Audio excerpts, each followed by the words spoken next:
August class already, right? Obviously. No, maybe not. You are not? Yeah. I'm wondering, I haven't opened the midterms project yet. I'm gonna open it tonight, and I wonder what it's like, how long it is. It's a lot of words. I just finished up this module, so I'm gonna That's what I'm doing today. I'm finishing 6 today, and then I'm gonna start. But I mean, it's a lot of words, but I don't feel like it's, you just input it, you know? I'm gonna watch he uploaded all the training, like the actual training case 4 and 5 last night, so I'm gonna watch those. It's like 2 hours long. So I'm just gonna watch those and then go straight into the lecture. What did you get on the first project? A 95? I got like an 89. Ah, I have a 90 already got it, class, so but I don't- another one. Thank you. No one looks at your grades. But I just wanted to make sure, I just didn't know if anybody took it. Yeah, I'm gonna start with maths and I hopefully finish. Do you it. like him as a professor? He's awesome. I really like him, but I heard a lot of people hate him. And I'm like, I think he's awesome. Every time I email him, I can email him frantically. Like I worked on the Trump campaign all year, so I've been a little crazy. And all week I was obviously really busy, and I emailed him frantically Tuesday morning, and I'm like, I know our assignment's due tonight at 50.1. I'm really, really sorry. And he's like, it's okay, agreed. You're gonna be fine. I'm like, I'm sorry I haven't done it yet. Can I ask you one question? It's fine. For the Wurzel? Okay, everybody can hear me? Okay. So one of the things I sent to you, obviously I did finally figure out, I really had to end up printing out a PDF of each of the quizzes with the solutions. So I've uploaded all that to Canvas. Hopefully you've seen that as the announcement. Also, I sent you this morning the simple financial feasibility analysis worksheet. Now those of you that have taken the real estate finance course, you've already seen this. So for you, this is a review, okay? For that piece of this, to sort of put it in the context of things, it's going to be 2 questions off of the quiz, okay? So the remaining 8 questions, new stuff. All right, so let's go ahead and get started. If you haven't already, if you're once again out there in Zoom land, go ahead and print off a copy of the financial feasibility analysis worksheet. You sent that by email, sir? What, I'm sorry? Hello? By email? Was it by email? No, it was via Canvas this morning as an announcement. Okay, everybody got it? It's just a 1-page handout. Looks like a spreadsheet. Yes. Okay. All right, so this is where we're going to kind of start. This whole chapter, chapter 11, specifically, if you actually even look at the title for chapter 11, Development Feasibility Analysis. Okay, so what we're going to be focusing on are, for the most part, different ratios and calculations that are useful to you as a developer or an investor, to kind of put things into perspective of what is possible, what is feasible, okay, what makes sense. All right, so as I said, what we're going to start off with is this little sort of what we call SFFA, or Simple Financial Feasibility Analysis. Now this is something that's, it was developed probably 50 years ago, okay?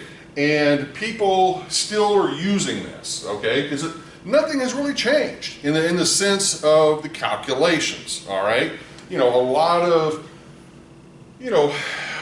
more complicated sort of analysis, like obviously most of you or many of you are enrolled in the Argus class, and you can see how complex it can really get in terms of all the different variables, all of the different sort of line items that you've got for a project in terms of its income and its expenses and so forth, so on. But at the end of the day, if you really kind of boil down the essence, it's what? You're looking at revenues, you're looking at expenses, and then ultimately, how much money do you hopefully have left over at the end of the day to be able to pay yourself, okay? But within that, it does become complex because we have different types of revenue, different types of expenses, and then also how do we go about getting the money that we actually use for a project in terms of the financing piece, okay? So what this little sort of simple financial feasibility analysis does is it allows us to look at a project from two different sort of perspectives.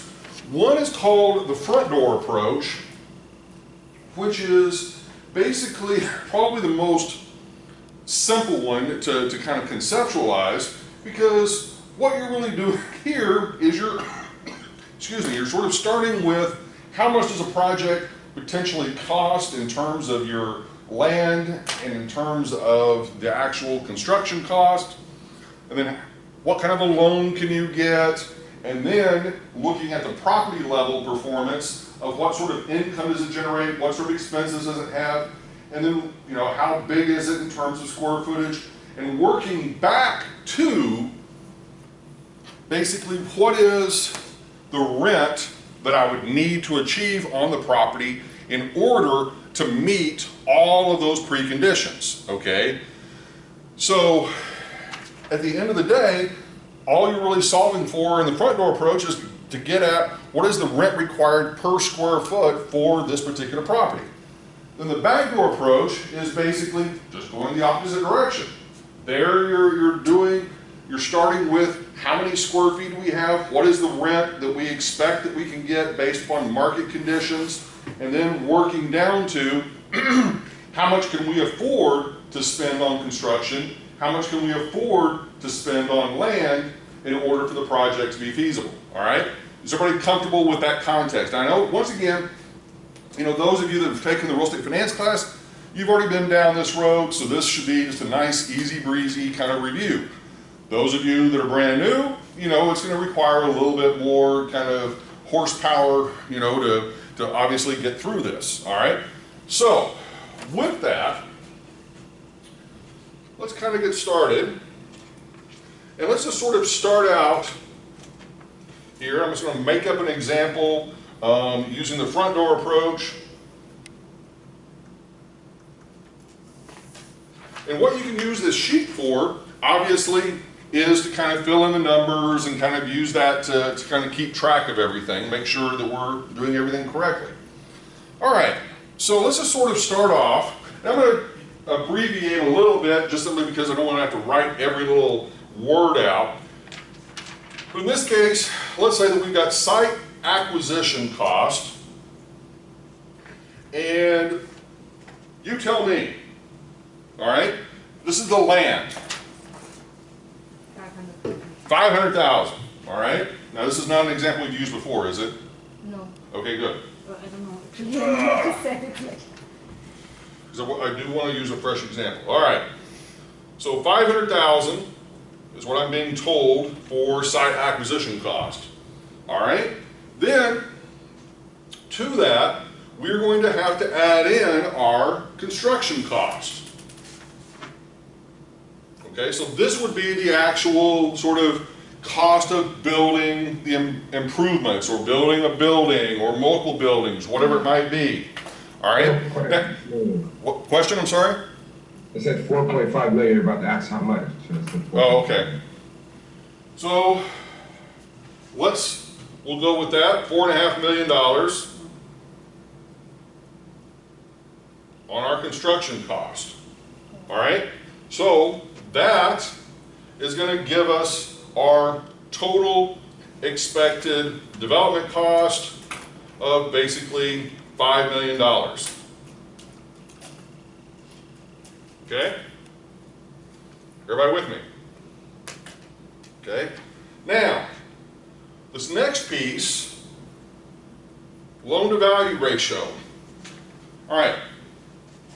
Pretty much every single bank or lender that you would talk to, they all typically are going to have kind of their own sort of standards as to what sort of a maximum loan to value ratio that they're going to allow for the financing of certain types of projects. And what you might find is that maybe for residential projects, especially multifamily residential, you might find lenders willing to give you 85, 90% loan to value on a project, but yet you go in and you try to get financing for something like a retail center or maybe an office building, and it might be more like 60 or 70% loan to value, okay? So, and you're saying, well, what determines that? Well, first of all, it's set by the lender. Second of all, the lender usually sets that based upon their own evaluation of their perceived riskiness of a particular property type within the market at this particular point in time. So in other words, that loan to value number is somewhat fluid, okay? And if you've got a super hot, super dynamic, amazing, tremendous, sort of a real estate market going on, they're going to, in many cases, lend at a higher loan to value ratio because the perception is everything is wonderful, everything is great, okay? Even though several years down the road, it could be horrible, okay? But the general, thought is, okay, if everything's wonderful, everything's great, no one's defaulting on their loans and so forth, so on, they're going to lend at a higher loan to value ratio. Now, all that loan to value ratio is saying is of, in this case, our total expected development cost, what percentage of that are they willing to lend us up front, okay? So, for this project, anybody want to give me a loan to value ratio? 80%. 80%, okay? Always 80%. I'm sorry? It's always 80%. Well, okay, let's use 75%. Okay? I'm not wedded to any of these numbers. Okay, so loan to value ratio of 75%. That is going to give us our permanent mortgage amount of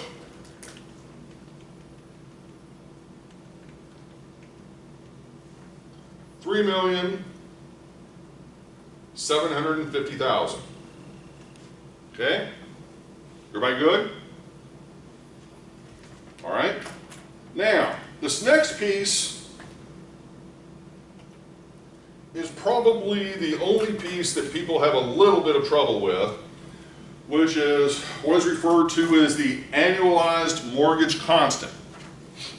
Now, the simple explanation for this is that back in the old days, before traditional financial calculators and Excel spreadsheets, that sort of thing, that typically what would happen is every lender on their desk, they would have a book of mortgage tables. And within that book of mortgage tables, one of the tables that they would have would be the annual sort of, or mortgage constant sort of table values. And you're saying, well, why would they have that, and what's this all about? Well, think about if you're existing in a time before traditional financial calculators and before spreadsheets. Once again, let's go back 40 plus years or more, all right? And you put yourself, or all you have is a 4-function calculator. I mean, once again, I'm 52 years old, and I remember getting my first calculator probably in 1976 when I was 8 years old, and it was a 4-function calculator, okay? All it could do was add, subtract, multiply, and divide, and that was, one of the most sophisticated calculators that was out there. A couple of years later, then, all sorts of, other financial calculators came out, but like the one that you're using right now, the HP 10B, originally, in the form that it's currently in, came out in 1987. So you sort of think about it, it's only about 30 some odd years ago that basically, that particular type of calculator sort of made its way into the vernacular. Now, I'm saying all of that to basically say the reason why we have this calculation with this annualized mortgage constant is you typically had to look up the interest rate and the term or length of the loan, and then within that table, it would tell you what your mortgage constant was that you would use for this calculation. Okay, we don't have to do that anymore, obviously, but in terms of the calculation, we still are going to be using that value. And so how do we come up with that value? Well, first of all, what we need to know are two variables, the interest rate and the loan term. So I'm going to put that over here. Interest rate and loan term. Okay, so these are the two variables that we have to use in order to calculate the annual mortgage constant. All right, so anyone want to give me an interest rate? 6%. 6% is what I'm hearing. All right, loan term in years. 30. Okay, the only person I'm hearing, 30 years. All right, now, in this particular calculation and for your quiz, and I have noted it in the quiz question, you're going to be using the annual mortgage constant and assume annual payments. And we're doing this basically for simplicity. We could actually modify this, make it a monthly mortgage constant, get monthly payments, and so forth, so on. But for this, we're going to focus just on an annual payment amount. Okay? Everybody hear me? Now, to do this, what you're going to do, you're going to set your calculator to 1 payment per year.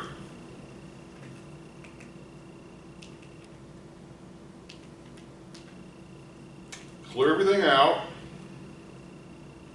Then we'll put in 6% as our interest rate. 30 shift in as our term. And then the part that people struggle with a little bit is you're going to put in $1 as your present value, and then you're going to solve for payment. Well, whenever you solve for payment, this is going to be your annual mortgage constant. Okay, so let's do the calculation first and then I'll explain it a little bit more.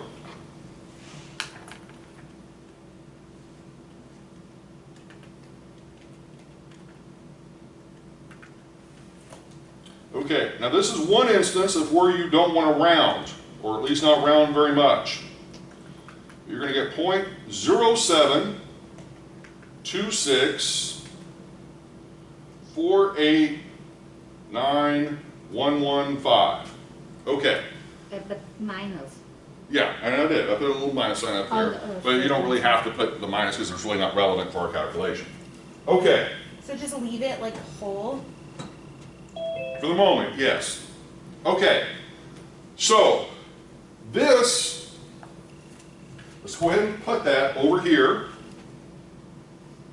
0.07264891115 as our mortgage constant. And I'm going to explain the mortgage constant a little bit more here in a second, but let's just go ahead and do the next calculation, which is to get, in essence, the cash required for debt service. So we get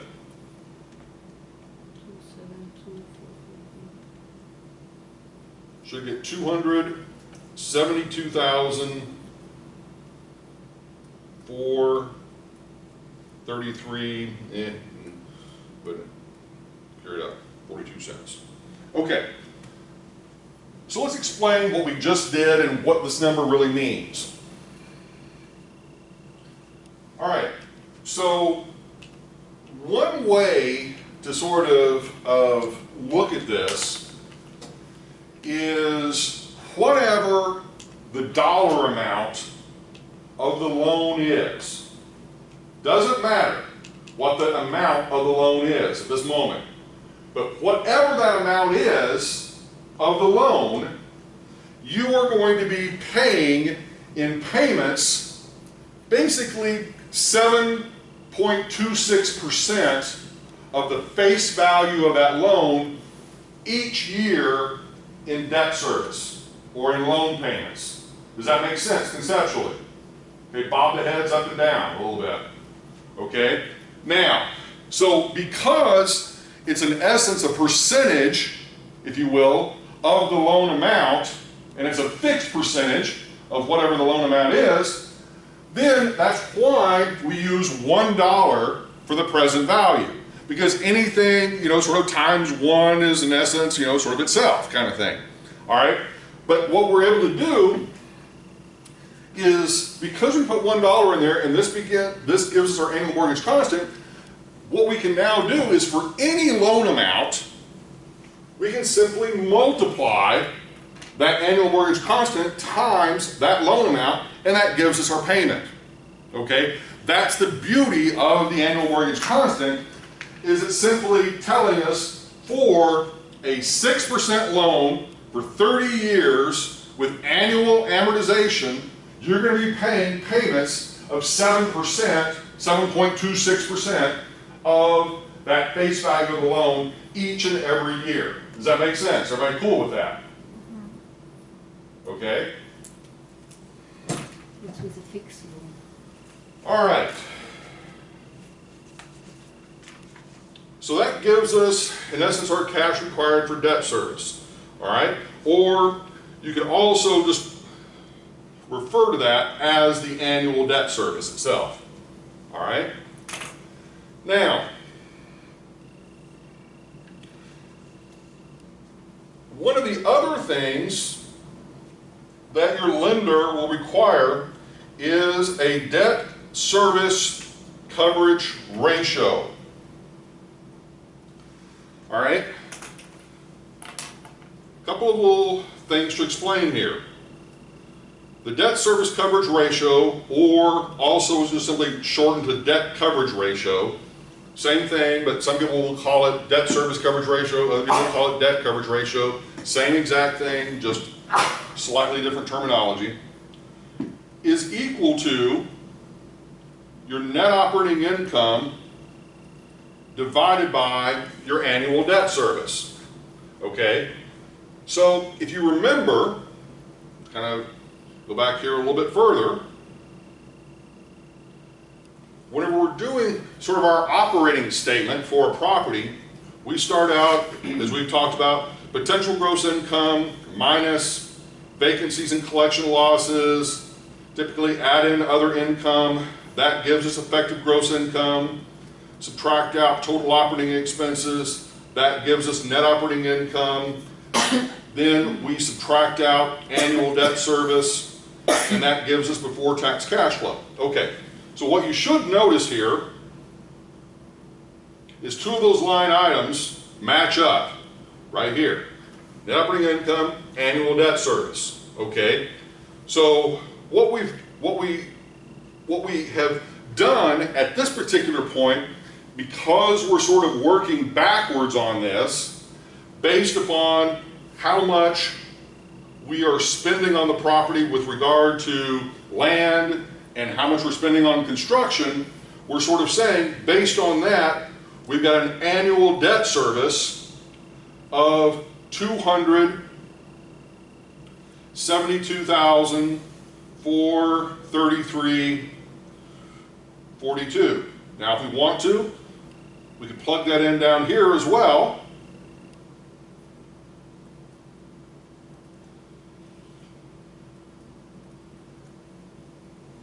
Okay. Now, in the context of understanding the debt service coverage ratio, what you need to understand is what the lender is concerned with is one singular thing. The lender is concerned what? That they get paid back. Okay? And that you have sufficient money to be able to pay them back. All right?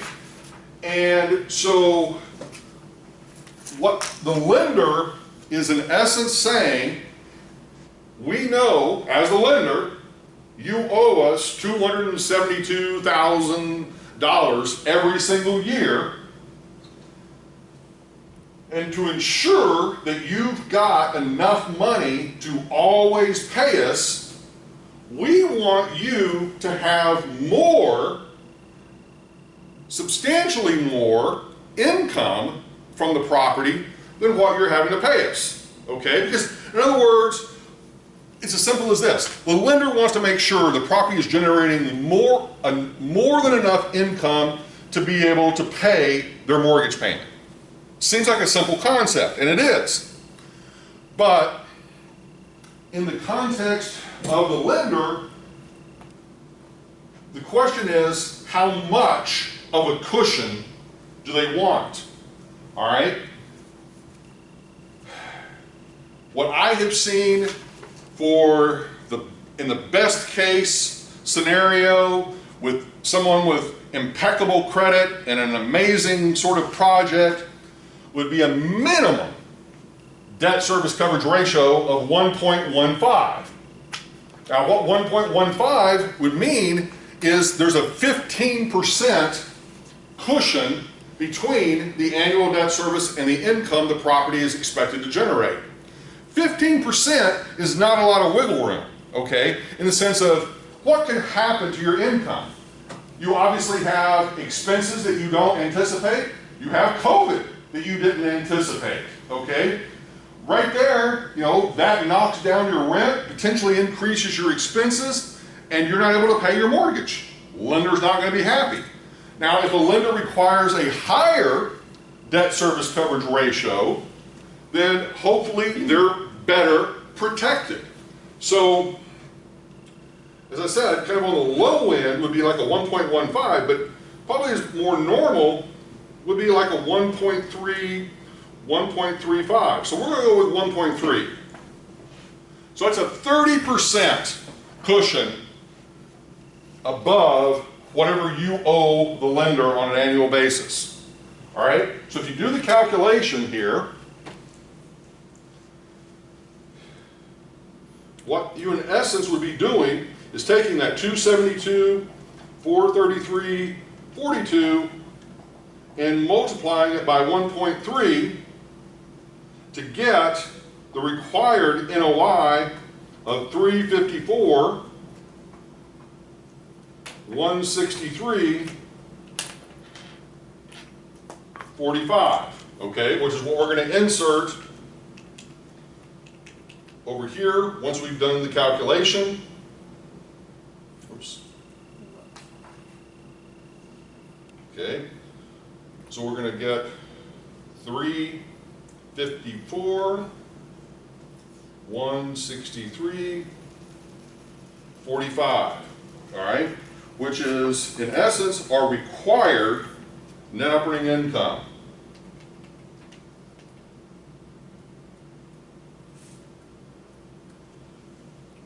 Is everybody good with that? Okay, now just don't have to do this, but just kind of to illustrate the point, we come down here to this calculation.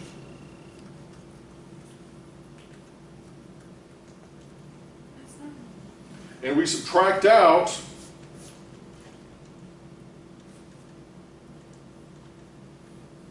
we end up with a before tax cash flow of 81, 730, let's say 03.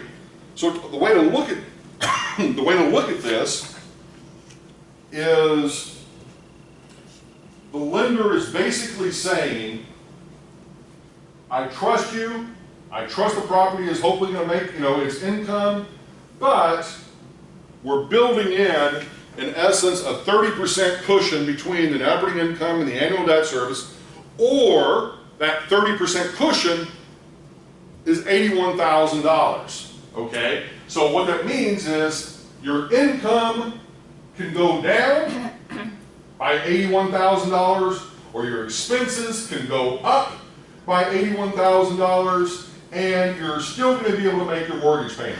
Does that make sense, everybody? Yes? All right.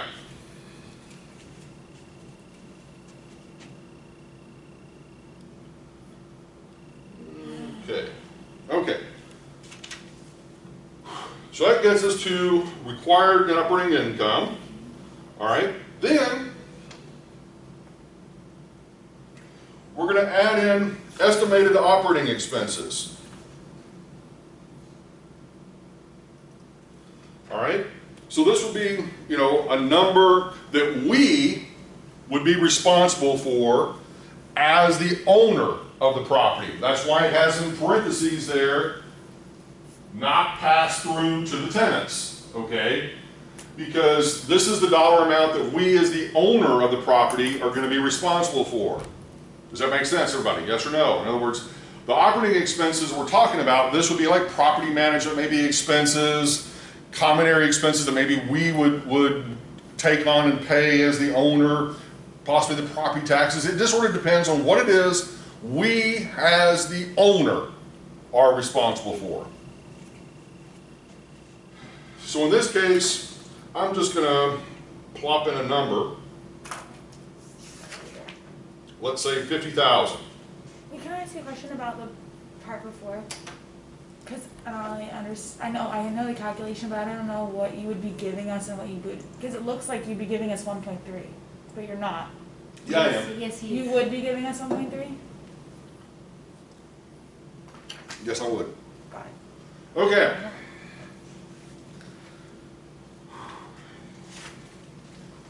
Okay, so in this case, we have our estimated operating expenses not passed through the tenant, okay? So that is going to give us our sort of required effective gross income. So in other words, we're going to be adding those two together, all right? So 404,163.45, right?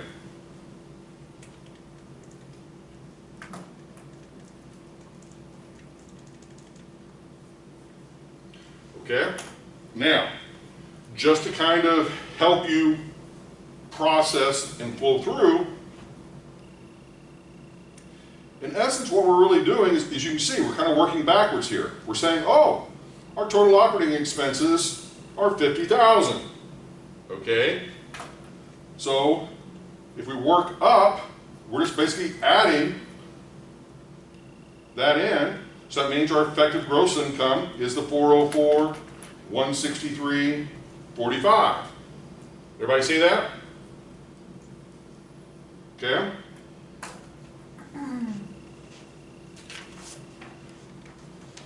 Okay. Now, what we do is after we've got that gross income, we are going to divide by our expected occupancy rate. All right? Anybody want to give me an occupancy rate?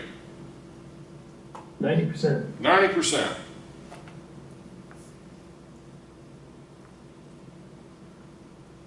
Okay. So divided by 90%. That's going to give us 449,070.50. So in this case, we're going to make the assumption we don't have any other income. So by having that occupancy rate of 90%, which means a 10% vacancy, as kind of the inverse of that, then our potential gross income is going to be 449,070.50, okay? And you can see, well, the vacancy and collection loss basically is left blank, but you can calculate it by just simply taking and multiplying the vacancy, which is the inverse, obviously, of the occupancy. And so you actually have 44,000, you don't really need to do this, but I'm just sort of showing you, 907.05 as your vacancy and collection loss, okay? All right, so once we've taken and we've done that, that gives us what is referred to as our required gross revenue, or our potential gross income. Okay, everybody cool with that? Yes or no? All right, now, all that's left to do at this point is say, okay, we need to divide it by sort of the leasable square feet. And then that is going to give us the rent per square foot that we need. Okay, so I would have to give you the leasable square feet. So let's just say it's a 10,000 square foot building.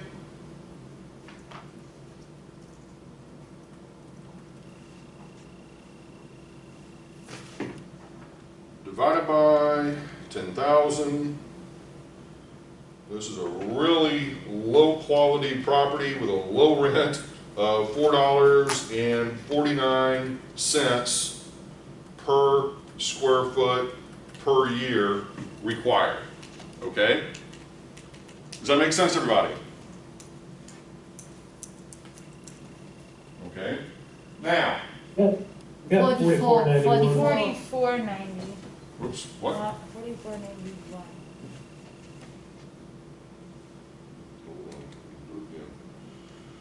449. 10,000 square feet. Oops, you're right. I'm slipping. Okay. All right, 44.91 per square foot. All right, much better. All right, $44.91. So that is going to be the dollar amount that we would need to generate each and every year for the property. All right. Now, here's the way that you interpret this. So once you've got that information, you've done the calculation, what you're doing is you're now going to go out into the market and you're going to say, all right, similar sort of properties like this one, whether this is, once again, retail, office, whatever it is, you're going to say, okay, I want to find similar properties out there. What are they leasing for? Okay?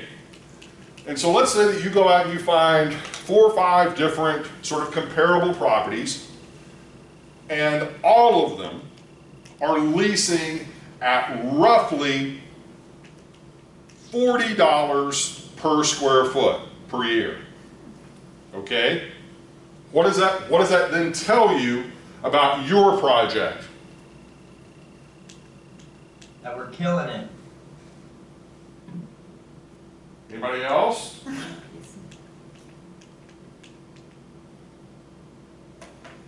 Anybody else? Can you repeat the question? Okay, Sorry. one more time.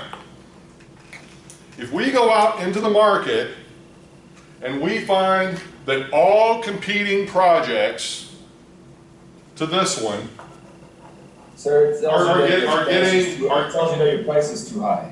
Your Well- the acquisition costs and construction costs are too high. Hold on a second. Okay, once again, let's say that we go out into the market and we identify 4 or 5 properties, and all of those properties are currently occupied and are currently charging roughly right at $40 per square foot in rent. How do we interpret what we have just found with our model for our property? Yours is too high. Well, I'm sorry? Yours is too high. It means site acquisition costs are good. Okay, Hannah, one more time, I didn't quite hear Yours is roughly $5 more than the average, so yours is too high. you. Yes, it is, which means what? That it's not feasible. What if your building's nicer? What does it mean? You overpaid. Okay? And what it means is we must get $44.91 per square foot in order for our project to be feasible. If all the market is only getting $40 a square foot, our project probably has 0 chance of being successful. Because we need to get this amount in order for it to be feasible. Does everybody understand that? Okay? We need to get roughly $45 a square foot. The market is only getting $40 a square foot. Therefore, our project probably is not going to be successful because we're going to have to theoretically charge too much in rent, an extra $5 a square foot in rent in order for our project to meet our internal feasibility requirements. Does that make sense? Yes or no? Okay? If there's limited other spaces available, like you said, everything around is occupied, how much higher can you reasonably go? Well, you know, and once again, you know, that gets to the point of, okay, is our project newer? Is our project nicer? Does our project have more amenities? Does our project, you know, all of that? I'm making the assumption we've already factored that in. And it's like the exact same. Okay, and that they're the exact same, okay? Or close enough that no one's going to care, okay? So my point being, now if the average in the market was roughly $45 a square foot, then we would say, okay, we're probably fine, all right? But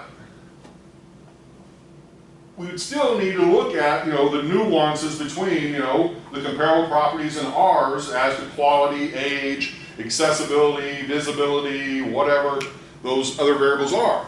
Now, if we went out into the market and we found that the average rents were $55 a square foot for all of our competitors, and we only need to get $45 a square foot, then that would be a home run, okay, for us. Because then we've got wiggle room of roughly $10 a square foot to be able to, I mean, it would just be almost like slam dunk, absolutely, move forward with the project, you know, double check our numbers, double check the comparability and so forth, so on.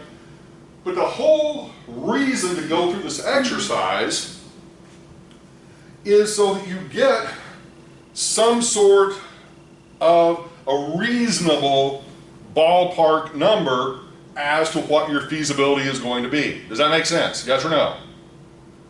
Okay. Now,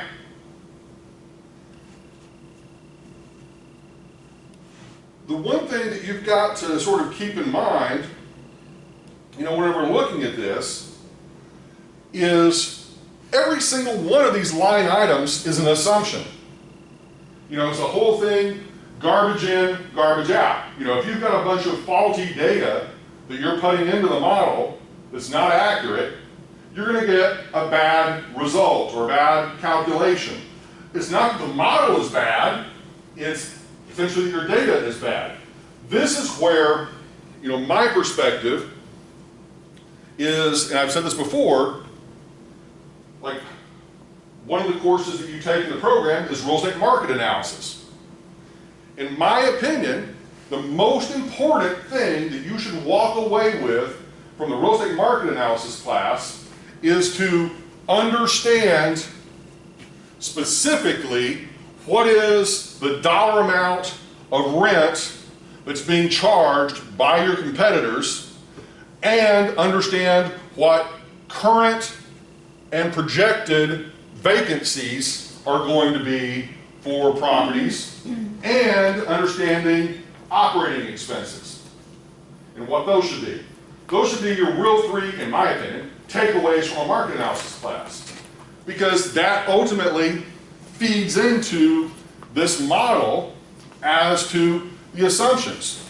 You know, so what I just said, you know, if you think about it, we want to understand vacancies. We want to understand rent per square foot. We want to understand operating expenses. All of that is data that comes to you from a market analysis. Does that make sense? Yes or no? Okay. Then, at a minimum, within a real estate finance course, you should understand what a debt service coverage ratio is and where it comes from. You should understand what the loan terms are in terms of the interest rate and the length of the loan, calculating, in essence, a mortgage constant, calculating a loan to value, all right? Then, whenever you get into a construction class, you probably should, at a minimum, be exposed to, what are construction costs, where do you find that information for different property types, and ultimately, how much you should spend on the land to be able to justify, those sort of construction costs. So if you really sort of think about it, look at all the different variables that we've sort of got in this model. Every single one of those variables, it's important that you get accurate information to feed in this model. Otherwise, it's useless. It's absolutely freaking useless if you don't have the right information that you're feeding into it, okay? Questions? Yeah, Dr. Forey, one of the things I just want to add is that you can also easily, since those are variables, you could have changed, could have bargained for a better interest rate, down 5%, and you can get to the $40 a square foot, or you could even go with a lower loan to value, about 65%. Absolutely. And that was my next point with this, is that there are certain things you can control as a developer or influence, certain things that you can't. And so as James is just pointing out, you absolutely should, sort of say, okay, look, yeah, this lender that I went to is offering a 6% interest rate and a 30-year term. What if I shop around a little bit and I find a 5% interest rate? Okay, how is that going to flow through and impact things? It does. It's going to have an impact, okay?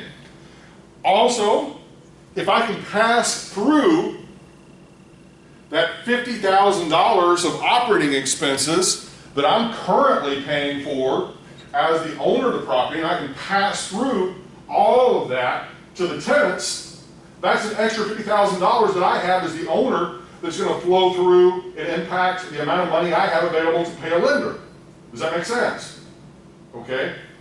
So the point is, this model is probably the most important model in the entire degree program, okay? Because it focuses everything down to the feasibility aspect of whether a project makes sense or it doesn't make sense based on the information that you have available, okay?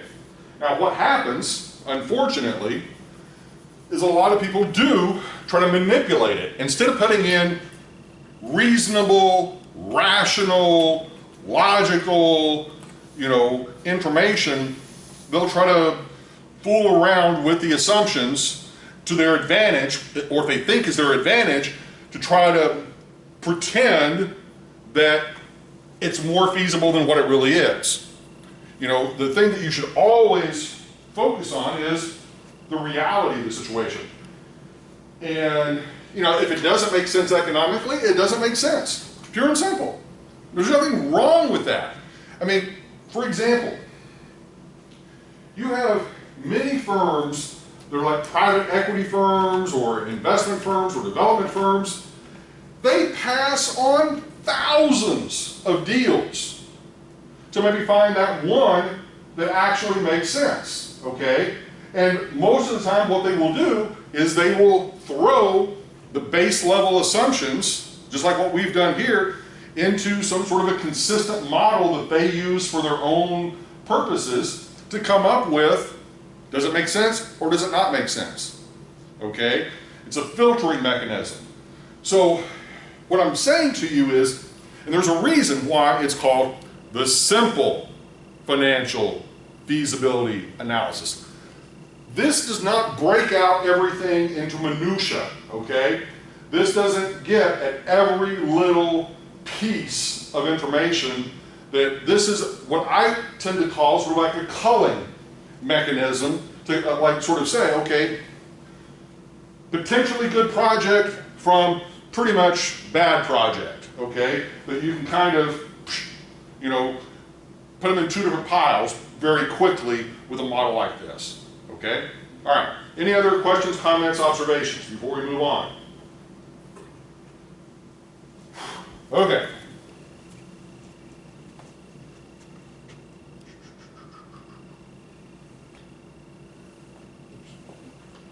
Okay, so the next one, the backdoor approach.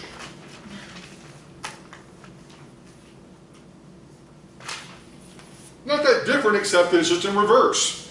Okay? So with this one, let's just say that I give you some of the information. So let's say that I give you leasable square feet of, I don't know, 50,000 square feet. I give you rent per square foot per year of, let's say, $35. I give you an occupancy rate of 80%. I give you operating expenses of, let's say, 100,000. And I give you a debt service coverage ratio of 1.25, an interest rate of 3%, a term, let's go with 30 years, and a loan to value of 85%, and construction cost I'm going to hold off on for a little while, but I'm going to have to give you that as well. All right?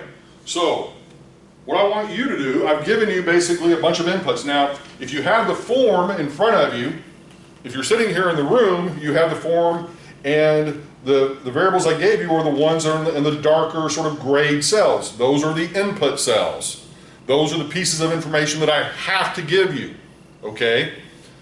Then you have to do all the other calculations. So that those of you at home, it should be like the yellow cells are those sort of input cells. So you should be able to go ahead and input all of those in. So go ahead and do that.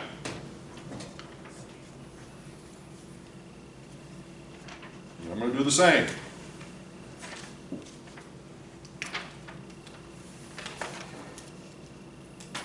In other words, I want to see if you can do this on your own.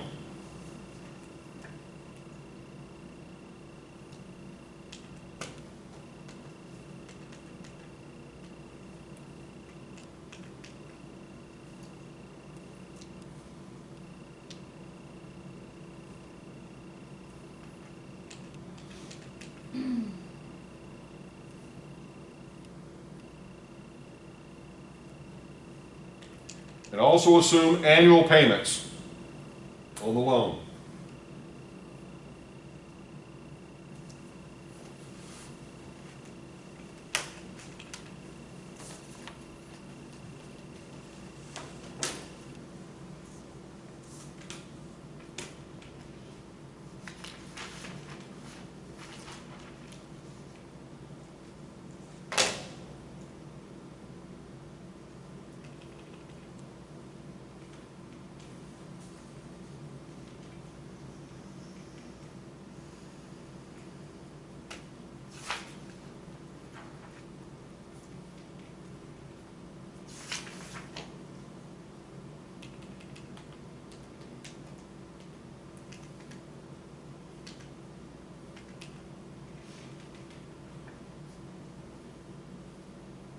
Once again, over the far left of the handout, it tells you what you need to do in terms of adding, subtracting, multiplying, and dividing, just in case you're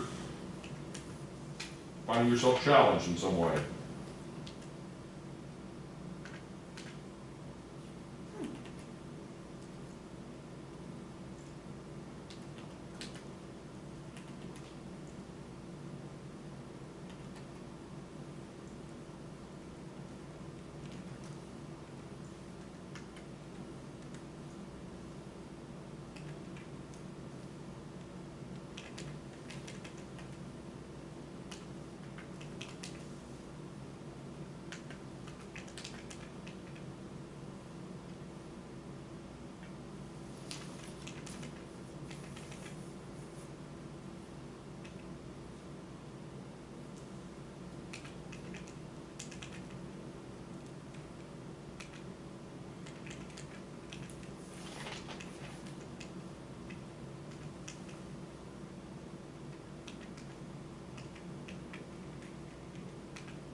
Okay, assumed construction cost of 20 million.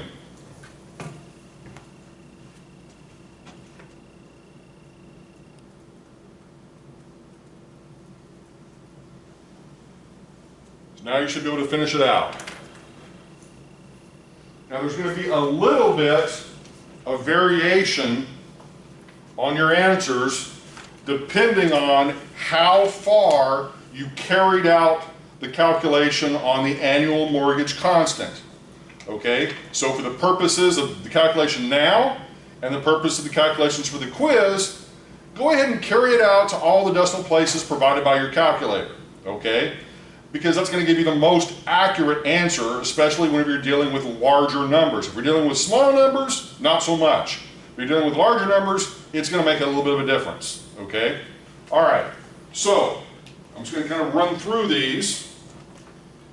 I'm just going to put down the ones that were actually the answers to the calculation. So your potential gross income should have been $1,750,000. Everybody match up with that? Yes. Okay. Then our effective gross income should have been 1.4 million. Everybody match up with that? Yes. Okay, bobbing heads are good. Okay, no movement at all is bad. All right. Then net operating income should have been 1.3 million. Everybody match up with that? Yeah. Okay. Then we move down to the one where there's going to, like I said, be a little bit of variation depending on how much you carried out the calculation. But your annualized mortgage constant, if you carried out all the way, was 0.0510192593. Yes. Okay? Now if you use that number in the calculation to get your maximum supportable total project cost line. Did you not do first the debt service coverage ratio? Yeah, but you just divide 1.3. Yeah, you're given that.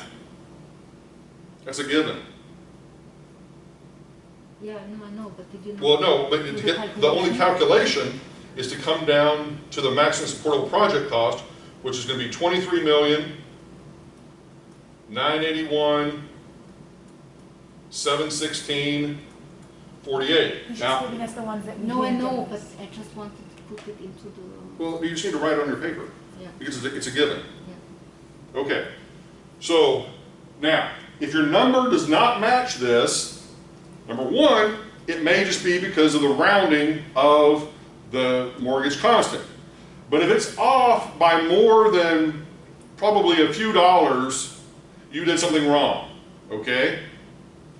So is everybody matching up with that number? Yes. Because all you had to do is, if you followed on the left column, is you would have taken your expected net operating income, divide that by your debt coverage ratio, divide by annual mortgage constant, divide by maximum loan to value ratio. In other words, you just do all of those sort of just in sequence. Divide by equal, divide by equal, divide by equal, okay?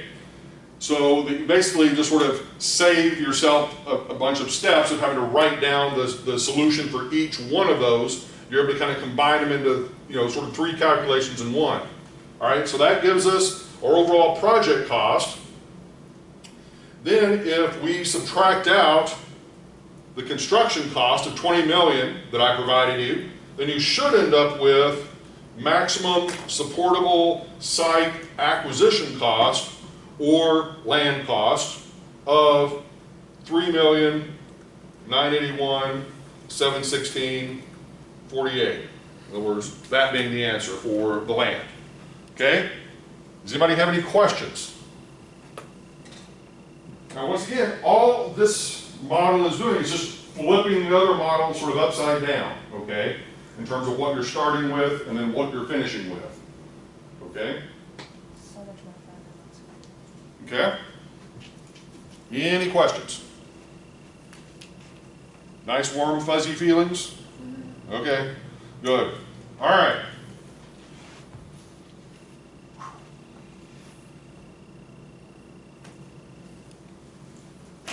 righty.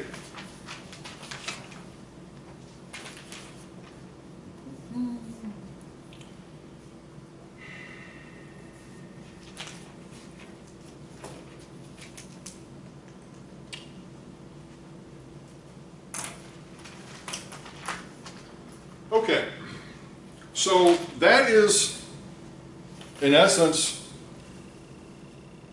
the comprehensive sort of big picture sort of overview as it relates to sort of project's feasibility, okay? Now, as I said early on, one of the things that your book does is it kind of breaks out sort of little component parts of this, puts maybe a little bit of a different twist or potentially sort of a different set of variables, whatever, looking at sort of project feasibility as a whole. Most of the calculations are going to be pretty straightforward, okay? But let's just kind of go through them. All right. One of the things that we tend to do in terms of construction cost is we like to compare construction budgets for similar projects and get a sense of, okay, what is the construction cost for, you know, once again, a relatively simple sort of strip center versus what is the cost for an apartment building versus some other project type. And over the years, and I'm going to take a chance, hop on the internet and basically Google free construction cost calculator, okay? And see what we end up with. There's a couple of them that are actually more than a couple that are out there, but just to kind of give you a sense of what I'm talking about in terms of sort of construction cost on a sort of a per square foot basis, okay, for different property types, and in many cases, variations within certain areas. So I'm going to stop share on this. Go over here and let's see here. First of all, let's see. I'll share my screen here just a second.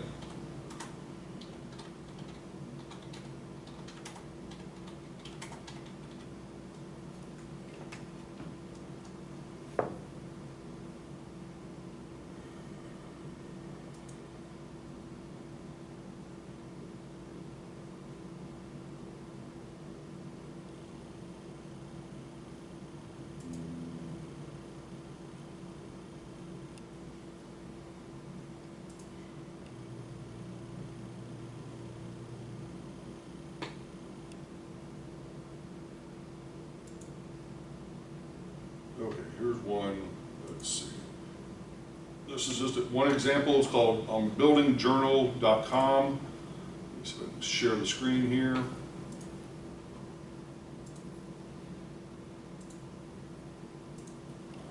Okay, and in no way am I endorsing this particular site, but this is, all I did was type in free, construction cost estimator. So in no way am I saying this is, ideal, but this is just a very basic one that gives you an idea.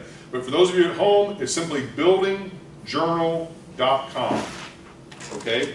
Now, we go over here and we look at this and we sort of say, okay, commercial construction, and we want to just focus on lump sum instead of going into all these different other sort of subcategories.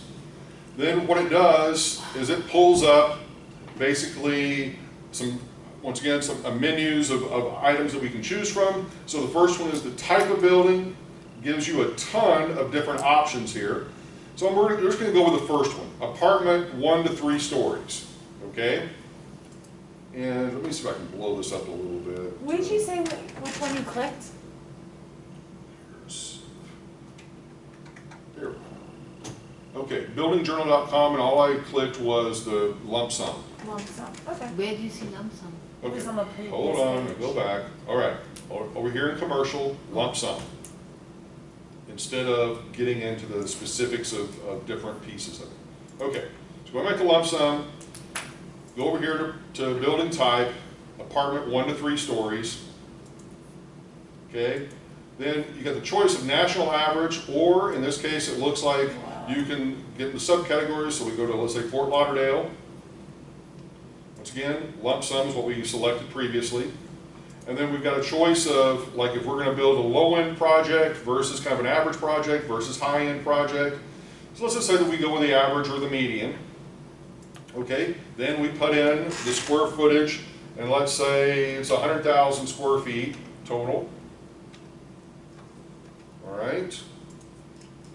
Then we just hit enter, and then it gives us the options of setting unique items for overhead, profit, bonding, so forth, so on, and we get a total construction budget of $5.6 million or $56.98 a square foot. What is bonding?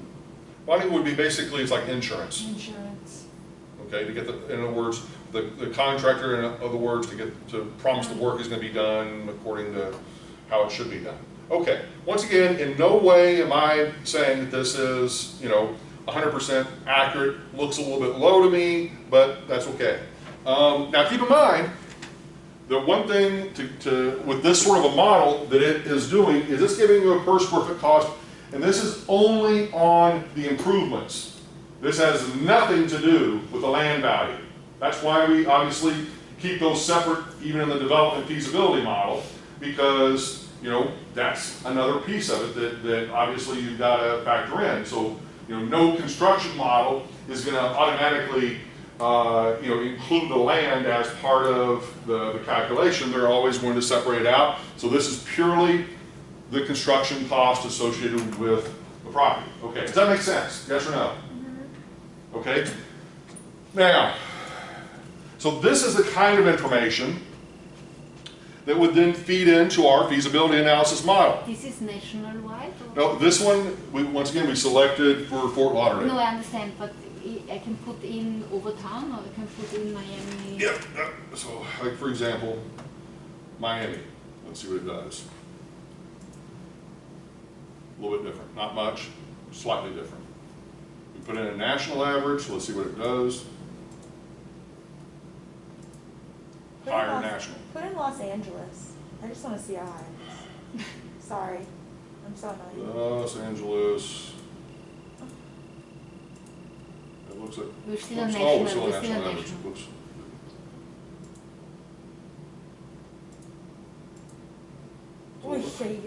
It's a little bit higher. I knew it was in the sky. I just wanted to see. New York's probably high. Yeah, let's go ahead and look at New York. What the heck? Not soon. New York City. So It's, you wanna I'm sure, be one of the there. highest. Because everyone 88 knows. bucks.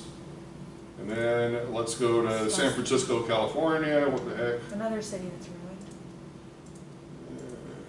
81, a little bit less. But anyway, once again, not saying that this is 100% accurate. That's not what I'm saying. So make sure that, there are many other potential costs and things to potentially include, but at least this gives you some sort of a starting point.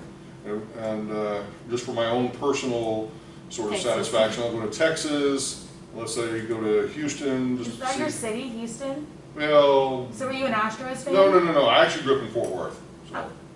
But anyway, but Houston is kind of, let's just see what Fort Worth is. What the I heck. love Texas. 53. So cheaper in Texas.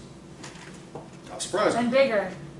Yes. Okay. Now, all right. So that just sort of gives you an idea. Now, here's the thing that I just want to point out with this, and this kind of gets into the quiz question, but more specifically, kind of other things to consider. All right, for this model, they're giving you, obviously sort of a subtotal here of what the construction costs are, but then they're, adding in things, once again, like overhead or obviously in this case, administrative cost and other sort of fees and charges that may be, considered. And then for the developer or contractor, what their profit margin is, in this case only 5%. Many people would argue that maybe it should be a little bit higher. And then once again, the insurance or sort of bonding cost of 1%. Okay, now, it's very possible this overhead cost for a lot of projects is going to be substantially higher, because think about the things that are going to probably need to be included in that. All right, and I'm sure that some of you guys that are out there, obviously on the Zoom call, can get into this in much more detail. But I mean, think about, you've got to have someone to design the project, and not just an architect potentially, but also others that are going to be involved in kind of that pre-planning process of figuring out what are the finishes. Sometimes not just exterior architecture, but also interior architecture or interior design features. You're going to need to sort of think about how much space is going to be used by the core product versus ancillary items. Like, for example, this apartment community, in no way, shape, form, or fashion does this cost include all of the periphery sort of services like swimming pools, clubhouses, all of that. This is just simply talking about a singular building by itself. Does that make sense? Okay? Now, you guys that, once again, are involved in one form or another of the construction process, what do you think about the numbers that they're providing, not only on the construction cost side, but also in terms of these sort of subcategories? Any thoughts? The numbers are very low. I've used this before. Yep. When I had my own business, and I thought it was a pretty good tool, and it is a good tool for a bare bones stick building. Right. But just in the category you chose, the apartment 1 to 3 story, typically will run between $110, $125 a square foot, depending on the level of finish that you're putting into it. So you could be off significantly using it. Right. But it is a good tool to use to give you somewhat of an idea. Yeah, and to that point, what I would tend to do is to sort of say, okay, then, to kind of account for a lot of those extras, and also we can jump up and go ahead and use maybe the high figure, see what that number is as well. Oops, didn't take. Okay, so the high figure jumps it up, significantly, but also we can jump up the overhead cost and so forth to kind of reflect, those sorts of things. But the point being, yeah, that it probably is very conservative, very low in a lot of categories. But also keep in mind that for the most part, yeah, this is construction cost. You're going to have regional differences in labor cost, and you're going to have regional differences in materials cost. So because obviously you have certain parts of the country that have very unionized sort of labor. Other states are much more right to work, and so those costs of labor are going to be dramatically different from one part of the country to the other, and that's obviously reflected here to a certain extent. But yet, at the same time, this gives you, as I said, some sort of a baseline, but realize you probably need to tack on a little bit more to probably pull it into the realm of absolute reality. Because here's what they're doing. Schedule too, right? Yeah.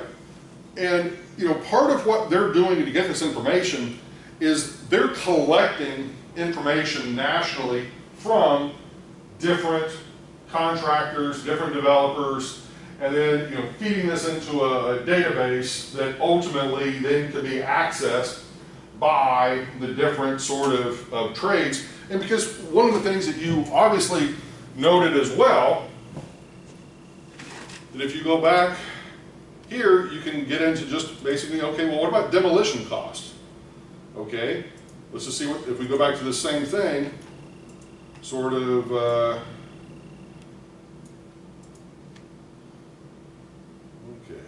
and you said 100,000 square feet. I'm just curious what they're going to say. So they're basically saying, okay, to tear down a 100,000 square foot building, roughly 59 cents a square foot, or basically $60,000. Okay, so once again, you can kind of get in there and see for those different component pieces, what those costs might be. If once again you're not starting from scratch and you're starting obviously with something there that you've got to get rid of. Anyway, okay.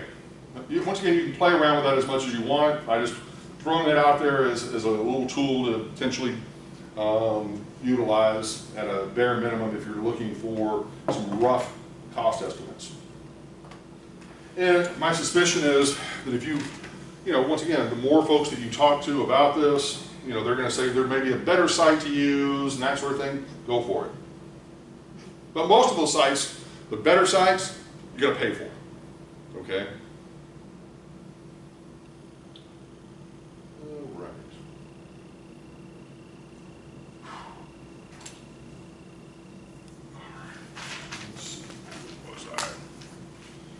Okay, so that gets us back to the question I was going to ask. All right, so let's just say, kind of going from the idea of starting with land cost,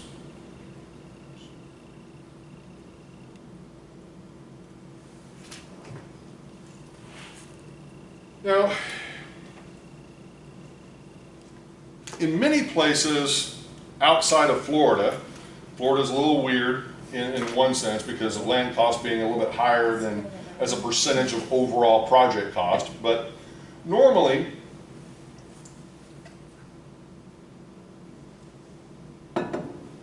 you would expect your land cost to be 10 to 20% of the overall project cost, okay? Because if you get much more high than 20%, 25% probably an absolute maximum, unless you've got something really weird and wacky that you're doing that is, no, and when I say weird and wacky, I'm talking about super high-end, super luxury, whatever, but then your project costs should be higher because your construction costs are higher. But normally, somewhere, around 10 to 15, 20%, kind of on the higher end, should be, as a rough rule of thumb, probably your land cost, okay? Now, any of you guys out there in Zoom land want to comment on that or not? Nope. Okay. So let's just say that our land costs are going to be 15% of overall project cost. Okay, we're going to kind of work from there.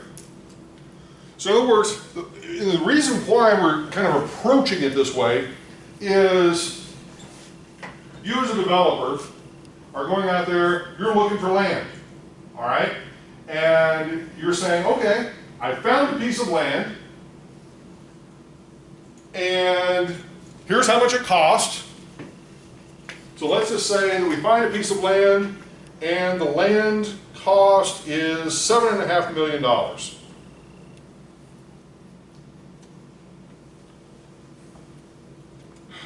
So if your land cost is $7.5 million, and we want to have our total project cost to be roughly that land cost equals 15% of the overall project cost, what do we need to do?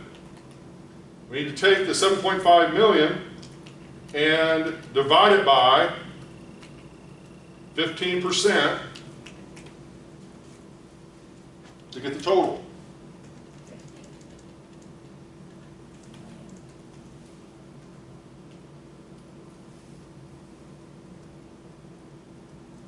So our overall project costs are going to be, would be an estimated project budget, all inclusive, 50 million. Okay, everybody cool with that? Yes? Thoughts, comments, observations up to this point? The 7.5 is land cost? Yes. Dr. Forty, when you work it that way, is it because are you saying that we need to construct a project to that particular value? Yeah, and well, I mean, here's, once again, many of these things are rules of thumb, okay? In other words, estimates, okay? Just to kind of get you in the headspace of what kind of project would we have to build or not build to basically make sense.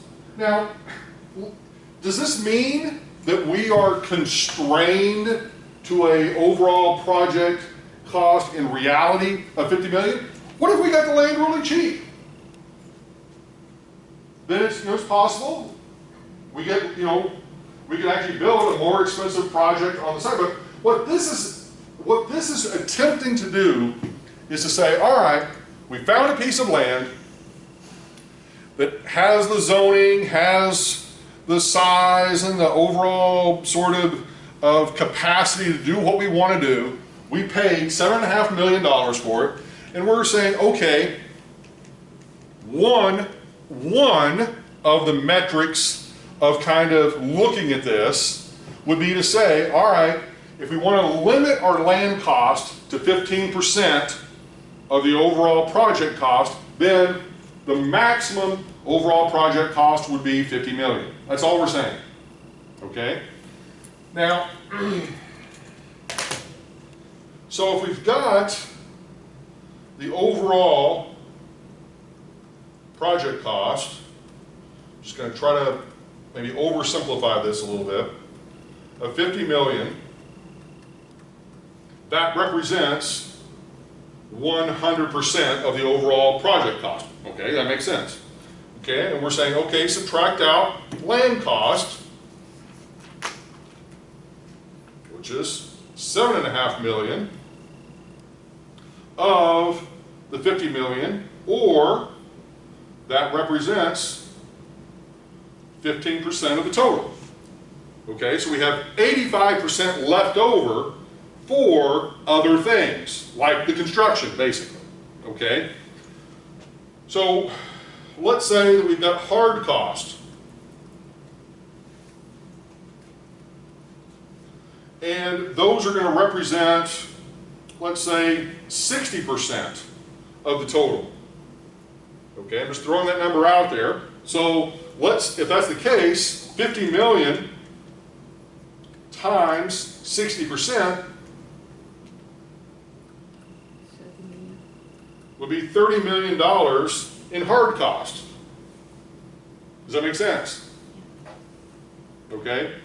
Then, let's say that we've got soft cost. What is soft cost?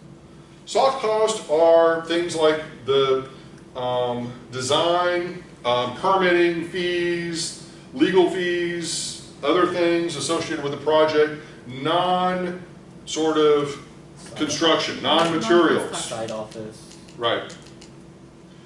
And so let's say that that represents 10%, okay? So 10% is going to be 5 million. All right, so if we sort of do our total up to this point, 80. we've already got, okay, 60, 70, 85%. So we've got about 15% left, right? And in this case, those could be, I don't know, this is way high of a number, but let's just say construction sort of interest cost is, or we can make that 5%, let's say, and then what's left over, let's say, is profit. Okay, so in this case, 50 million, 5.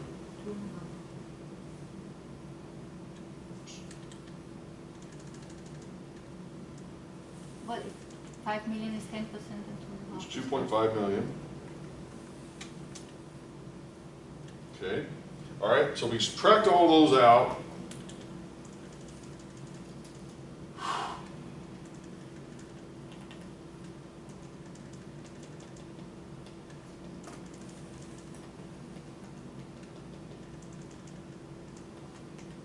Then we end up with, let's say, 5 million, or 10% is, let's say, profit. Okay? Now, I'm not suggesting that those percentages in terms of hard cost versus soft cost versus, all of this, but those are the precise numbers that you're going to be applied on any given project. But here's the thing. What you're going to find is, obviously, for similar projects, you're probably going to see relatively similar allocations. Now, over time, are things going to potentially change? Yes. Like for example, if we take a look at hard cost specifically, which obviously the key component there are building materials, okay? If steel prices go way up and lumber prices go way up and concrete prices go way up, those three key components of almost any building, that's going to raise your hard cost, pure and simple, okay? Now if those numbers go down, obviously that's a great thing, it's a wonderful thing. But most of the time the prices are going up, not necessarily going down, okay? Same thing with labor costs. What if all of a sudden, you have a location like South Florida, my expectation, and this is sort of, I don't know, once again, 100% you guys can help me out, but from a very basic point of view, if you've got a lot of construction activity going on, you have high demand for labor, usually that translates into higher overall labor costs because everybody is fighting to get the same people to basically do jobs, therefore those labor costs tend to escalate a little bit. Now granted, you can always, as some situations allow for, bring in people from other geographic locations to potentially help fulfill those demands, but if that's not possible for one reason or another, you've got a fixed amount of labor that could very well, obviously their labor costs start ratcheting up, okay? Anybody want to address that at all? No, that's actually true. I see it all the time. And you see a lot of companies, they'll bring in a crew to build high-end projects, but the only problem with it is if they're not used to working in this particular climate and understand the labor markets here, because they will have to get some local labor. And if they don't understand them, then the cost of the project can also still get kind of expensive. Yep. Okay. All right.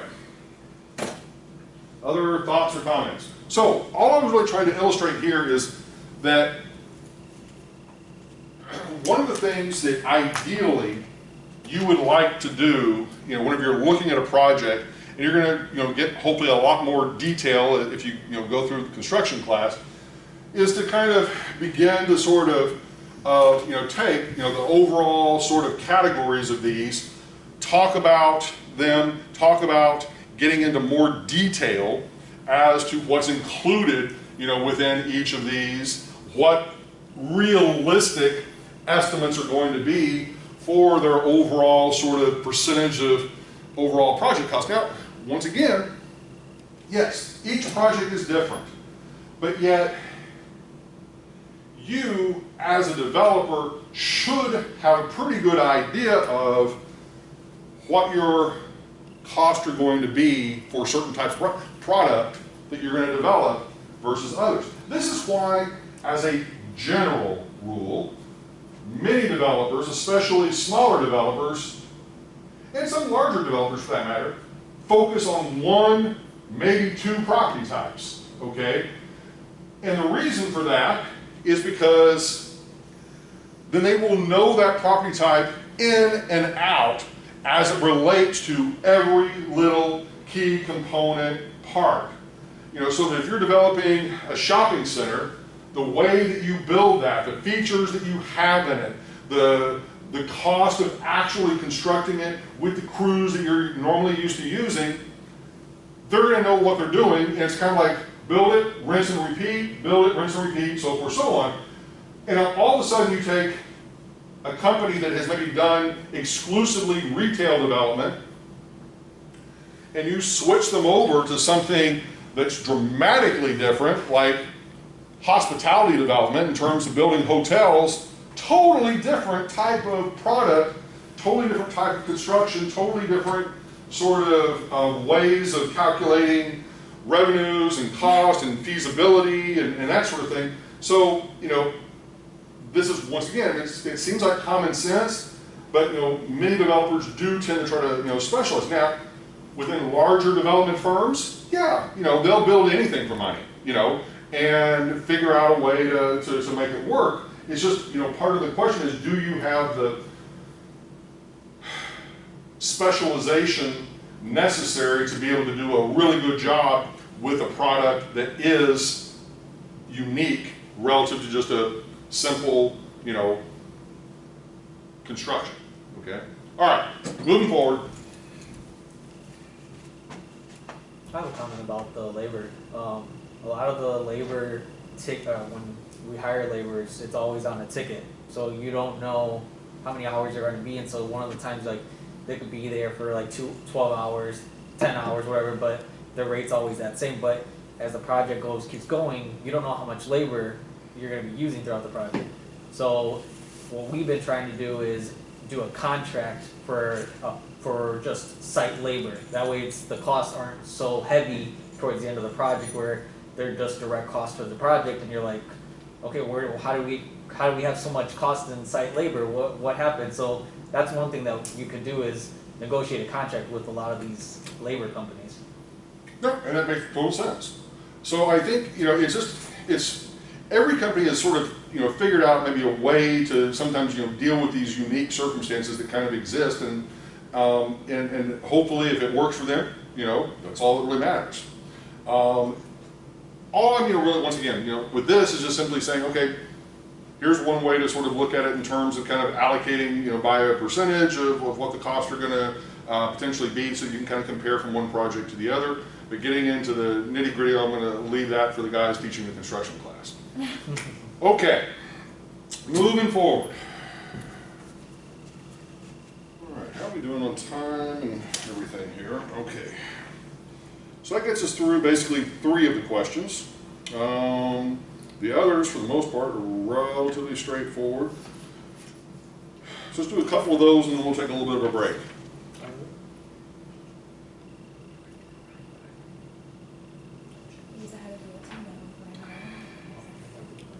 Okay, now most of these remaining, actually all of these remaining concepts, there are 7 of them, are all contained within your book, okay? The ones I covered just now, not so much, okay?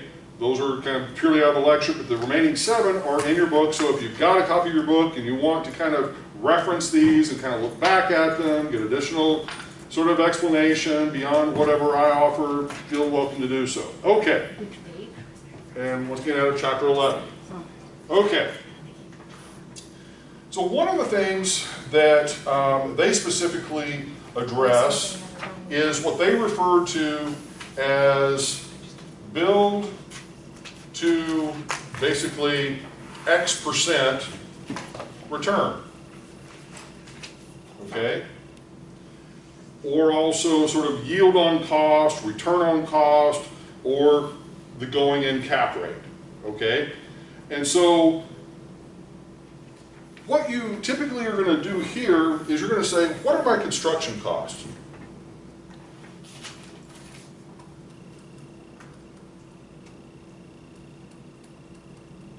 Sort of, or overall, and really, you probably even include land cost if you need to.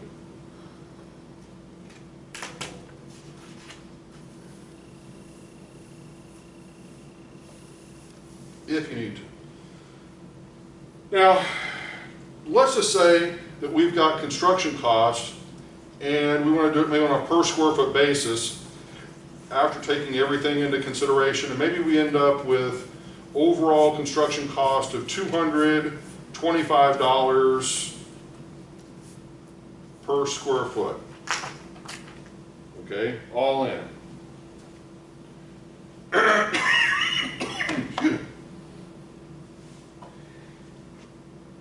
And you want to build to maybe a 7% cap rate or return. Let's call it a return. That's to be consistent with your text. All right, you want to build to a 7% return. Then what would be the stabilized NOI required? Now, what you're going to notice about this A couple of things, or what you should notice about this is a couple of things. One, this is nothing more than a cap rate calculation, okay? But the difference in this particular case, two things. One is we're doing it on a per square foot basis, as opposed to overall acquisition cost or overall construction cost as a dollar amount lump sum. We're looking at it on a per square foot basis. The other thing that you should sort of take note of is just the terminology, maybe a little bit different, but it still comes down to it's a calculation of a cap rate. Because what we're doing is we're saying, okay, what are our construction costs and potentially land costs rolled in on a per square foot basis, okay? We're saying 225 bucks a square foot. We're saying we want to build a project that is going to give us an annual sort of return of 7%. So all we're really doing is, once again, back to our good friend Irv. I love her. So our value here is the 225 per square foot, okay? Our rate of return is 7%.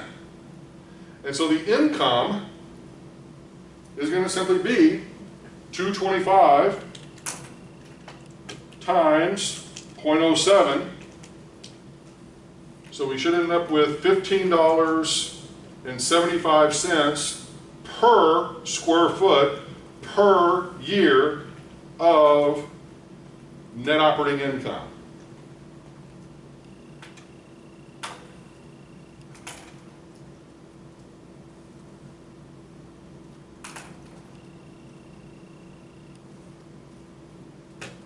Okay, does that make sense, everybody? So this just allows us to sort of say we can be, to a certain extent, almost indifferent about the project size, because here we're looking at everything purely on a per square foot basis. Okay? Everybody comfortable with that? Yes or no? But now if we just simply said, hey, this is a 10,000 square foot building, so if we had a 10,000 square foot building, and if that were the case, then we could just simply say, okay, multiply that by 1575, and that means we need to get annual net operating income off the property of $157,500. But in this particular problem, this particular example, we're actually looking at it purely on a per square foot basis. But you understand what I'm talking about, what I'm doing? Yes? Any questions, issues? Kip, you have a confused look on your face. Something else? No, you're muted, I can't hear you. Okay, everything good? Okay. All right.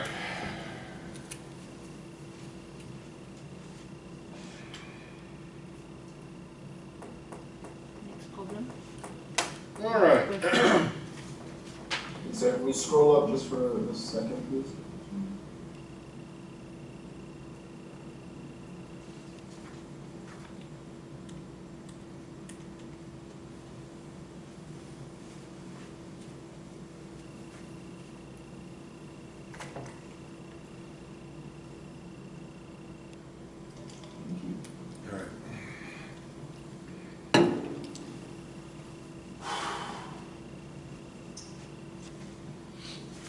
Okay.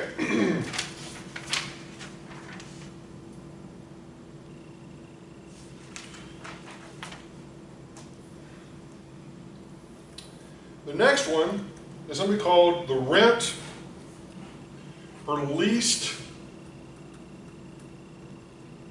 square foot calculation.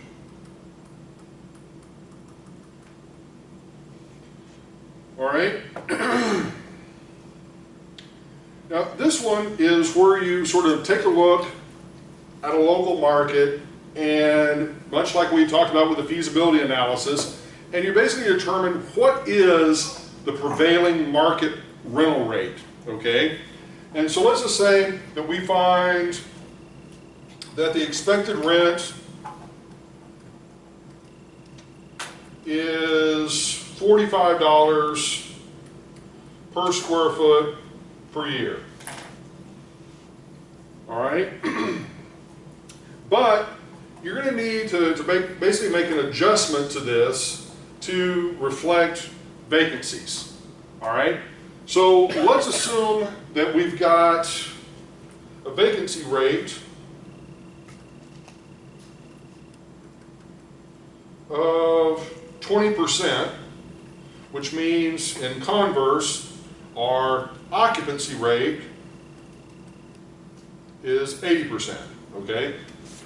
Now, it's not trying to, what's the right word, make too fine a point of this, but yes, you do need to understand the difference between a vacancy rate being obviously units empty versus occupancy rate being units full, okay? I mean, it seems very obvious, but I will tell you in 30-something years of teaching, it never ceases to amaze me to how many people get those two mixed up, okay? So just make sure that you do keep them separate in your head as to which one is which. Okay. Opposite? Yes. It's like variable and fixed from Argus. Well, not specifically because variable cost vary with the project sort of occupancy and size, whereas fixed costs are absolute regardless of what is filled or not filled. Oh, okay. Okay. Okay. So the question is, what is the rent per leased square foot? Okay. So they're sort of saying, okay, if the expected, this is sort of like, once again, the market rent is this, but yet many of the properties, including your own, is suffering from a 20% vacancy or has 80% occupancy. What in essence you're going to do to calculate this rent per leased square foot is basically take that market rent and simply multiply it, by the occupancy rate for the market, which is going to leave you with $36 per square foot per year of rent per leased square foot. Okay? Now, does that make sense? Okay? That's basically the number that you want to use for the NOI? That's not the number for NOI. This is just simply saying this is the rent that is really being achieved on a per square foot basis for the properties that are out there in the market. Okay? If you automatically assume that your occupancy rate is staying relatively constant at 80%. Now, as the market changes, and market may improve to where you have an occupancy rate of 85%, well, that's going to improve your rent per leased, square foot. Okay? Basically, how much money you're really making because you have 20% not rented, so you're losing that. Correct. Correct. Yep. Is that just like a shorter version of the front door procedure? Yes. That's what I'm saying. That at the same time, it's just it is in the sense of it's just one component of that. Okay, which is just simply taking a look at what is your sort of gross income, what is basically your occupancy or the inverse of your vacancy to come up with basically the effective gross income, but on a per square foot basis. Okay, make sense? So once again, the textbook, and nothing wrong with this, but the textbook tends to do many of their calculations on a per square foot basis, which once again, we talk about this stuff all the time. So instead of necessarily using the overall cost for the particular project, they tend to say, oh, let's just look at it on a per square foot basis. And part of the reason they do that, which is useful, helpful, is then it makes it sometimes then much easier to compare between different properties, obviously, of different size. So that if all of a sudden you've got 10 different projects and all of them are significantly different in the actual size of the project itself, the way to kind of create some level of comparability is to come down to what is the revenue per square foot, what are the occupancies per square foot, what are the expenses per square foot, and so on and so forth. Okay?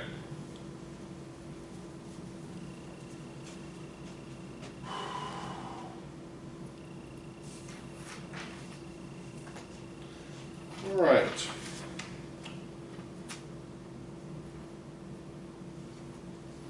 So this next one is converting rent per leased square foot to rent per gross square foot. All right? So here, we're also going to be looking at the amount of the property that's leased. So in this case, once again, let's just say that we've got an occupancy rate. We'll use the same one we used before of 80%. All right? And which obviously mean a loss due to vacancy of 20%. Okay, and we've got a property that is currently leased, the per leased square foot is $45, let's say.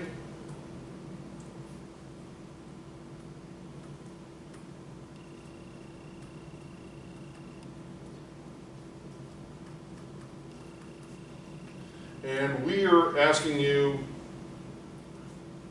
specifically what rent amount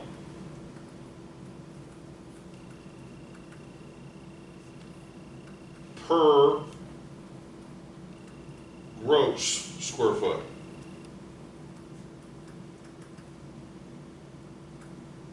All right, so what is the rent amount per gross square foot? Okay, let's see if you can do this on your own. Give you a couple of seconds. 56.25.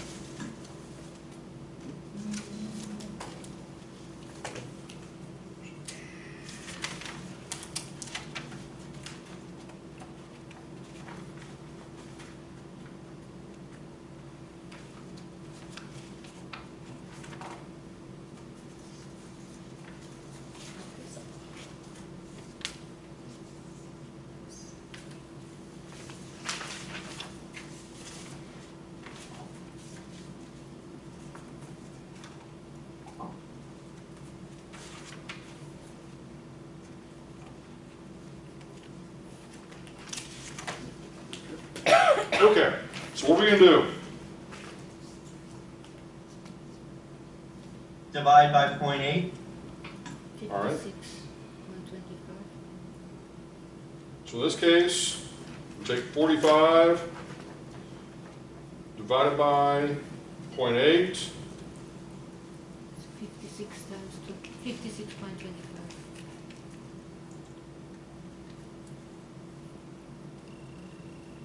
So that is the equivalent rent per gross square foot. Okay? Does that make sense?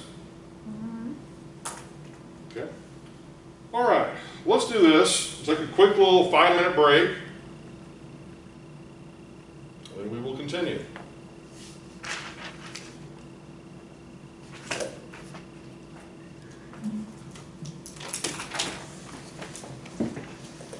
How many seconds? 5-minute break.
it's good, it's good. Yeah, So we'll then have, we we can do can bounce together off each talk. other. They will not be upset. Yeah, That's we perfect. could meet at the library or something, or something like that. Yeah. Very good. Good. Perfect. Are you in It gives me. REMA class? The what? The REMA class, the real estate market? No. No, you're not. I'm just in, it's in the software class. But they do have, that's why I have Next to work one. out that I have the program for the, because I was first in the other class, and then I dropped out because Oh. it became a little bit overwhelming. Next semester I'm supposed to do like 5 classes. I'm like, okay. So that's how I was supposed to start. Yeah, it's like I'm not starting like that. Plus I had so much work. Yeah. I'm not working next semester, but this semester I knew I'd have the campaign and I knew it would be crazy. So everybody's upsetting you. Listen, I'm not on the left, so I'm not going to go punching police officers and burning buildings, but I think that that's how we all feel. But I also know that you should be careful what you wish for, and everybody who voted for Joe Biden is going to be really, really sorry, because everyone's going to have a lot less money in the next 4 years. It's been a great economy for the last 4 years, so, and there's no arguing, zero arguing that, so we'll see. I mean, I'm not. Okay, It is what it is, you know. we're going to come back to in a second to the last calculation, but first I want to talk, it will help explain something. And someone actually, I think Max was the one that brought this up in the context of Argus, of fixed versus variable cost. Okay, is everybody back in Zoom land? I don't see anybody's picture. Let's see, Rexy, come on. So you guys turn your cameras on so I have something to look at other than black screens.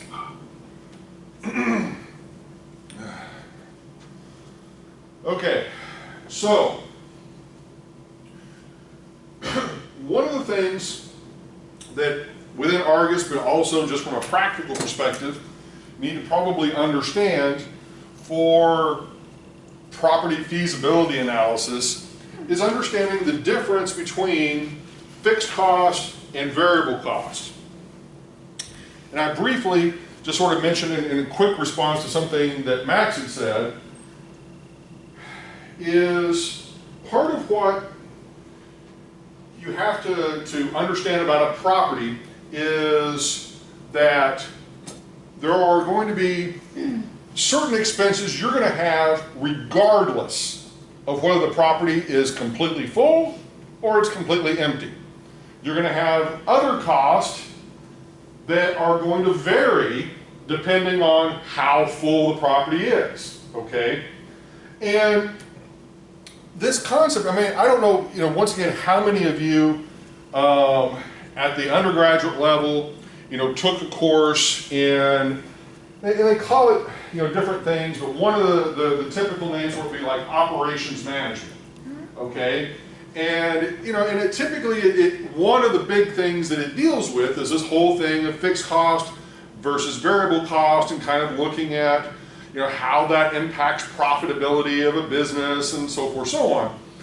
And there's some extremely valuable, sort of lessons to kind of walk away from here. So let's start with some of the basics. Okay, if you were thinking about a commercial property, let us rattle off some of the fixed costs that are not going to change regardless of how full or how empty the property is. One, property taxes.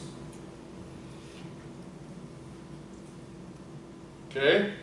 Another, probably property insurance. Because I've never known an insurance company to come out and say, hey, you're completely full, so we're gonna charge you more than if you're completely empty, okay? As a general rule, all right? Probably landscaping.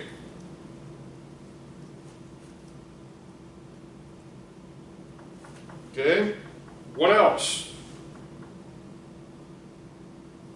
Operating management. Okay, probably the property the property management is a weird one because it can be a hybrid. As a matter of fact, I may actually even put that over here. You're going to have a certain portion. Like what salaries are going to be paid, and then Okay, that's where it gets basically salaries not based on occupancy. And what I mean by that is, like for example, you may have a property management firm that manages a property for you. Right. And in some cases, it may simply be, you're paying a salary, let's say $45,000 to an on-site property manager, and they get paid regardless, okay? Or you may be engaging in a property management contract that's like 2.5%, 3% of gross rent, okay? And so depending on kind of how you have that structured, Right. it could be a fixed cost, it could be a variable cost, okay? And like some utilities would be fixed, right? If they Yep. stay the same. Like, that's where I was going Like with this. So Wi-Fi or cable. like there's your certain building has utilities that are maybe common area. it. Yeah. I'm just gonna sort of, Like your pool coming to get cleaned once a month. or exactly, you know, okay, you're getting the idea, okay? Fixed monthly costs. Reserves, I guess that's kind of. Yeah, sure, if you got sort of reserves that you're setting aside, but then again, you may be setting aside reserves based upon the unit, if it's occupied, or based upon the unit just overall.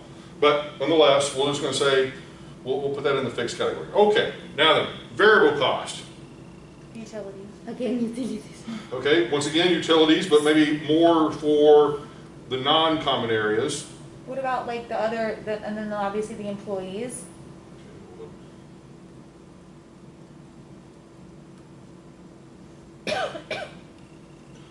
Okay, commission-based employees or percent of income-based employees.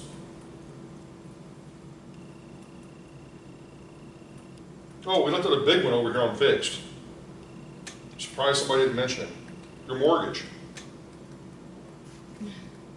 Okay. What about like repairs is a variable? Okay, repair could be variable. Because obviously if no one's in the units, chances are you're probably not going to have a whole bunch of repairs you're going to have to do. Because things aren't breaking. Or Because if they do move out, then you're gonna have to. right, okay. What else on the variable side? Some of you guys from the gallery. The Zoom gallery. Chip in here. I went, I saw, a little like mini, commercial place, and they were fixing the roof of all the locations. Uh-huh. Would it be responsibility for the owner, or? Normally, yes. But I mean, once again, depending on the lease, if it's very possible that the tenant's responsible. But what we're talking about is more about occupancy of a project. Are there costs that are strictly variable costs depending on occupancy? Could it be a special thing like in Boca a couple years ago, they had an incentive for Federal Highway to do all the storefronts, make them all pretty? Not so much. I mean, this, once again, okay, what, maybe I'm missing the point in terms of explaining this. Let's say you have an apartment complex, okay? With that apartment complex, you have certain costs, like the ones we've identified over here in the left column, that are fixed every single month, every single year. These are going to be pretty much the same amount, okay? The ones over here under variable, the idea is if you don't have any tenants, you're not going to have these expenses, or you're going to have a limited amount of these expenses. Whereas if you're completely full, you're going to have more of these expenses. Does that make sense? Yes, Okay. your operating expense. Okay, what was it? I'm sorry? Your operating expense is a variable. Yeah, but all of these are operating expenses. It's just which ones are fixed, which ones are variable. What about marketing Okay, costs? a simple one, potentially, in some cases, that may be variable is trash collection. And if you're paying for the water and sewer usage, So we already mentioned sort of utilities, but Yeah, just to, And that's because it's on a per month basis rather than the same number every month. yeah, well, okay. Maybe I'm not explaining this well. Okay, if I have a full apartment community, you've got a ton of trash that has to be collected.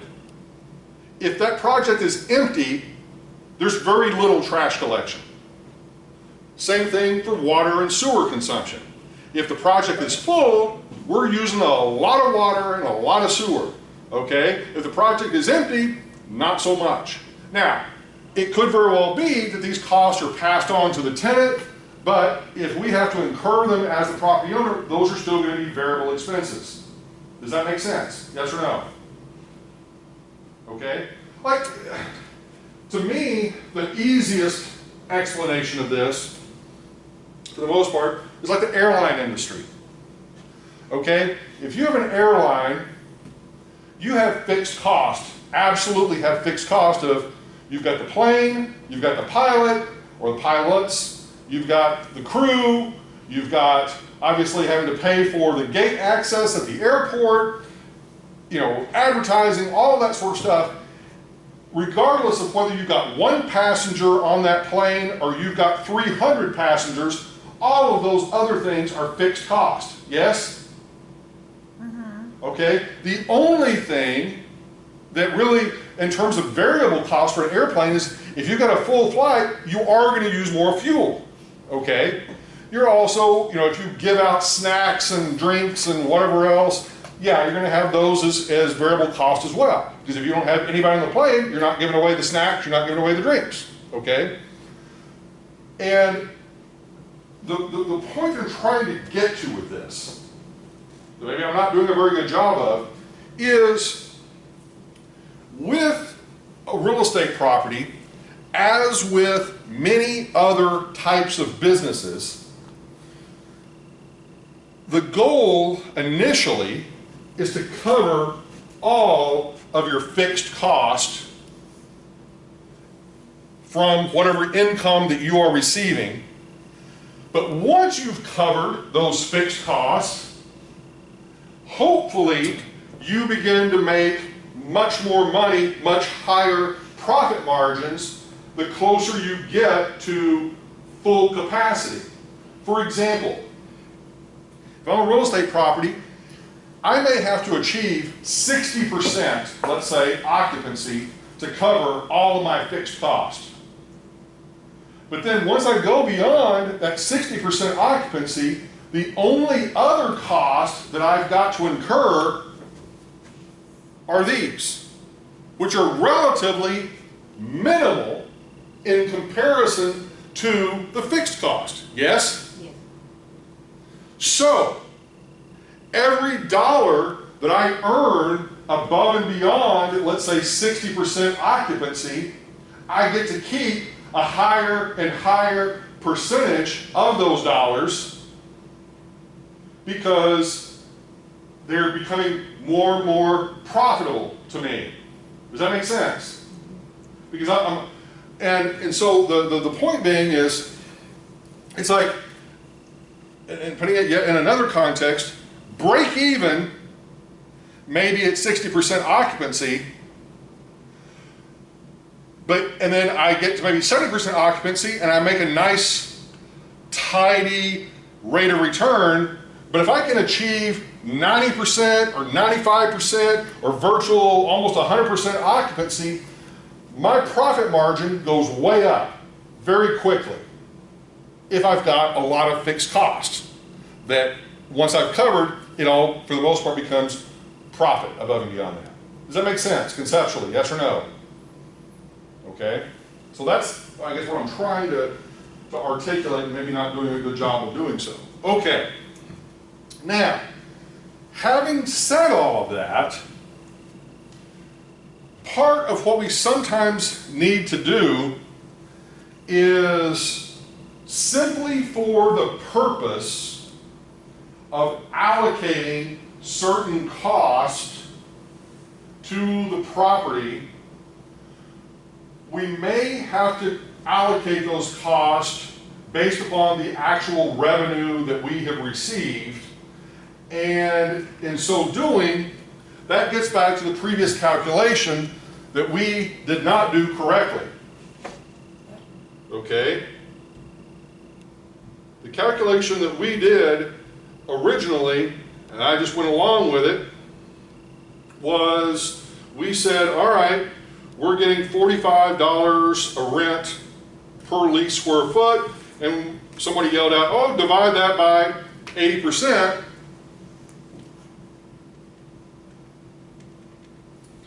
And that gives us $56.25. Okay, now there is some truth to that, but it's not what we're searching for here. And I want to make sure that we're clear on this. This number, $56.25, that would represent, in one sense, the gross sort of revenue that the property would have if 100% occupied, okay? And that's the sort of calculation that we did, obviously, within the feasibility analysis. But what we're actually searching for here is a little bit different, and it's a little bit more nuanced. And you can look at it on the bottom of page 180 of your textbook, okay? And specifically, what you're trying to get at is what is the actual rent per gross square foot as currently occupied. Okay? So in other words, what you're sort of saying is... No. It's not just the lease, it's right. Actually what they are using. Yes. And so, while this may be the lease amount per square foot, what we're effectively getting over all of the square feet is $36 a square foot. Okay? Because, in other words, we're sort of spreading it out over all of the gross square footage of the property. So it's two different ways of looking at kind of the same thing, but for different purposes. You're saying, okay, well, why would we do this calculation? Doesn't seem intuitively obvious, and it's not. What you're actually doing is you're simply saying, all right, let me just kind of put this in context. Let's say that we have 8,000 square feet. All right? So 8,000 square feet, you know, times, let's say, $45 a square foot would be $360,000 of income, okay? But yet, what we're really saying is that, in essence, we're only really getting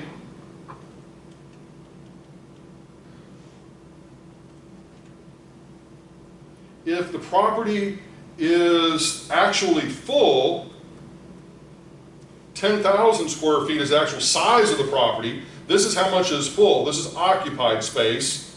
This is the full amount of space. If you multiply that out, you also get 360.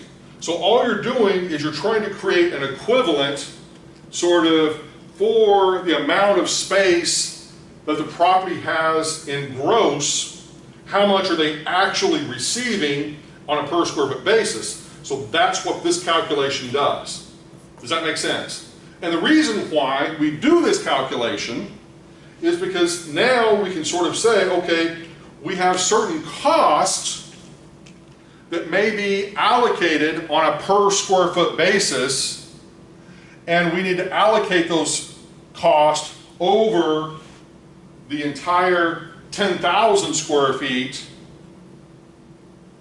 and therefore we need to use basically this rental equivalent on the per square foot for the property as a whole. Does that make sense? Okay? Okay, moving forward. So that is still correct, that formula. Well, no, okay. What we did originally was we took 45 divided by 80 to give us, that gives us a gross income that if the property were 100% full, that would be the gross income. That is a valid calculation. It's not what we're searching That's for. okay. What we're searching for is what is the rental amount of the gross square footage, which in this case would be the 10,000 square feet. That is for the question with fixed versus variable cost? This is what we're searching for. Okay, moving forward. Dr. Ford, on the variables, wouldn't we also have a line item for rent loss, Sure. variable costs? Professor, I'm sorry too, I got a little bit confused. Was for that last question, what is the rent amount per gross square foot? Is it still 56.25? It's 36. Okay, 36. Okay. Dr. Corby, I'm also a little confused about that last explanation that you gave. So basically, like, can you just walk it through one more time? Because I'm still a little blurry on it. Okay. So let's say that we have a property, and what I'm giving you initially is that it is generating $45 a square foot in leased rent. In other words, for the space that is occupied, for the space that is rented, it is generating $45 a square foot. The other 20% of the space is empty, generating no dollars per square foot. Does that make sense? Yes. Okay. What we are searching for is what is the effective rent for the property as a whole. Because 80%, and I did the numbers on purpose this way, 80% or 8,000 square feet of occupancy means that the property itself is actually 10,000 square feet in size. We're trying to say how many dollars per square foot for the 10,000 square feet are we actually receiving? But are you giving the number, the 8,000 for the? I'm not giving you that. I'm simply giving you the rent per square foot. And he's going to give you the occupancy rate and the Right. rent per lease square foot, and that's it. Maybe. Okay, look at it like this. I mean, I'm trying to think of a simple potential gross income. All right? Potential gross income would be basically the like 50, I hesitate to do this because I think it's going to confuse people even more, but it would basically be 56 or 562,000, probably 500. But we're saying we've got a vacancy and collection loss of 20%.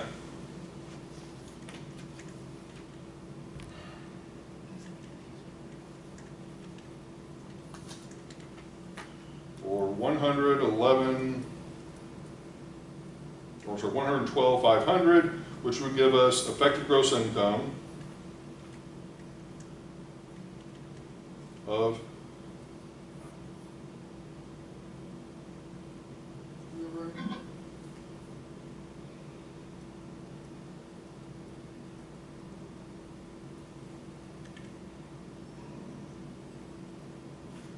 $45.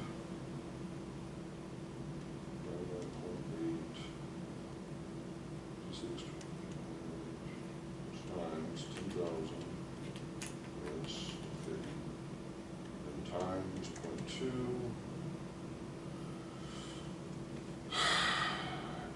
And we're getting basically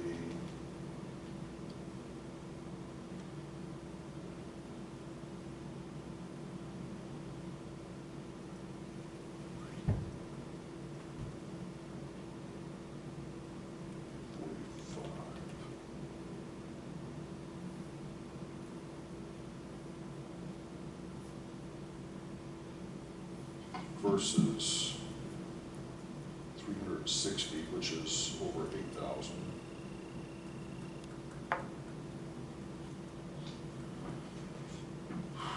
Which is 36.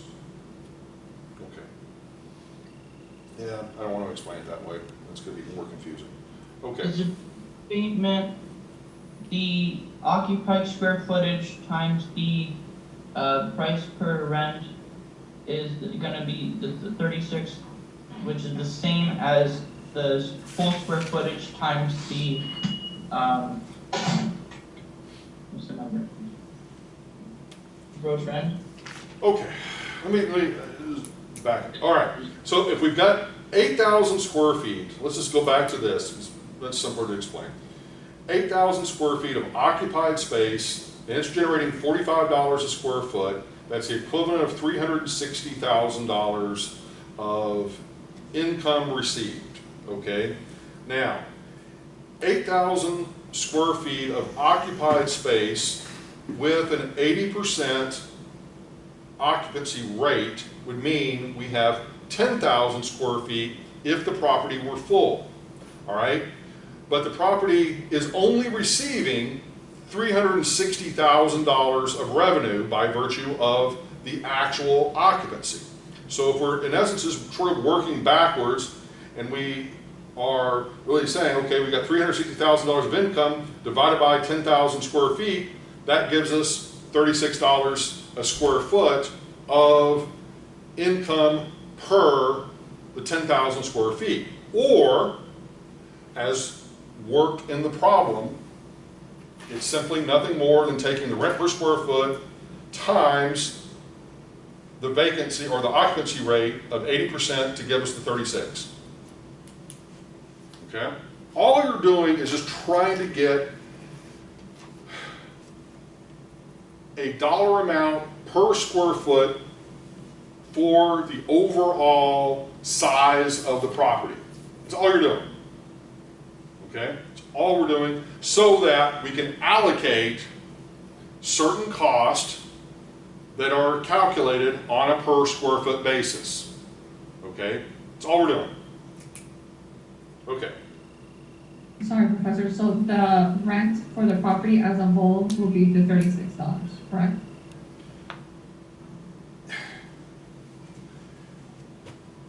Yes, in a sense that that is the dollar amount spread over 10,000 square feet.